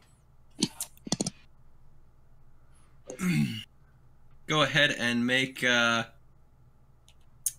athletics check for me there, Mar. Who? Ooh. I mean, 15's actually pretty alright. I will say that's why I'm Pretty saying. all right, Ooh. but it didn't beat a 24. Yeah, Grob's just got like with his free hand, he's just like right around Mars' neck. Grob, He's just got him grappled. Grob, Oh, no, don't hurt him. He looks at you, and then he just gives you that "Are you sure?" look. I mean, yeah, he means well. Remember, And then he gives you that consent is a "Are you glorious thing." sure?" look. Okay, Grob, he is perhaps the single most socially inept living being that I've ever come across in my entire life, but he does mean well. He just shrugs, and then he just kind of like lightly tosses Mar back. Go ahead and make a dexterity save for me. All right, you managed to just land on your feet. Like he just kind of just like lifts you up slightly, like a couple inches off the ground, and just kind of like tosses you, like or by the neck. But you manage to maintain your balance, and you just kind of land just like right upright. You know, you don't stumble or anything. So is like coming onto people your go-to for trying to cheer them up? Do you think that has that ever worked? No. But one day it will. Oh, no. Don't worry, my sad little friend. I'll always love you. It's just like no. Okay, Eddie's just like on his broom, like just suddenly over Mars' like left shoulder. There's just little Jimmy, and he's saying that. Yeah, no, it's Like, it used to be that I thought that Ma hug was the little one that Jimmy. was going to be, like, the most likely to be murdered by another party member, but it's increasingly turning into Eddie. I'm going to fucking destroy that thing. I give little Jimmy a hug for consoling me. yeah. Just she like halfway down a little like puppet hug to him. The puppy. You're being hugged by a very creepy-looking little puppet now, Mark. That's fine. He's consoling. Needs to go to bed first. I give Alright. affection to those consoling. Okay, this is I'm definitely. not a gonna hypocrite. Oof, this is definitely going to take a lot longer than I thought it was going to. Let's But stick Denmark into it. Be like, hey guys, I followed you. Lol. Yeah. I heard that, that note that I got when I left, there was this fair that was going to start that, No, she, that what it Theodore could have. Roosevelt wanted to take me to. actually, It could I just thought- be, hey, they wanted to. I did think of a relatively plausible way because I will say this: you haven't seen in that whole month. You actually haven't seen or hide nor hair Mhm. from Literally Ernest and fucking Sokka. nothing. But yeah, so actually anyway, so yeah, if Denmark does wind up making it to the next session, there is a way I could implement her, and it would be Controlling the puppet. yeah, no. Suddenly the puppet just his head splits open and Sokka just comes out. You hear the puppet scream. She's like, ah! And out of its mouth comes Sokka. Yeah. And then the puppet disintegrates. Oh, hey guys. Sokka's like, you wouldn't believe the month I've had. All right. We'll say And the then it's party like just has- actually like a super standard month, but then like just recently she's like, oh hey man, I'm gonna hide in this puppet. Completely ignoring that it like weighs 400 pounds with gear. Alright, good night, guys. Yeah. All right. Night, Drew. Later.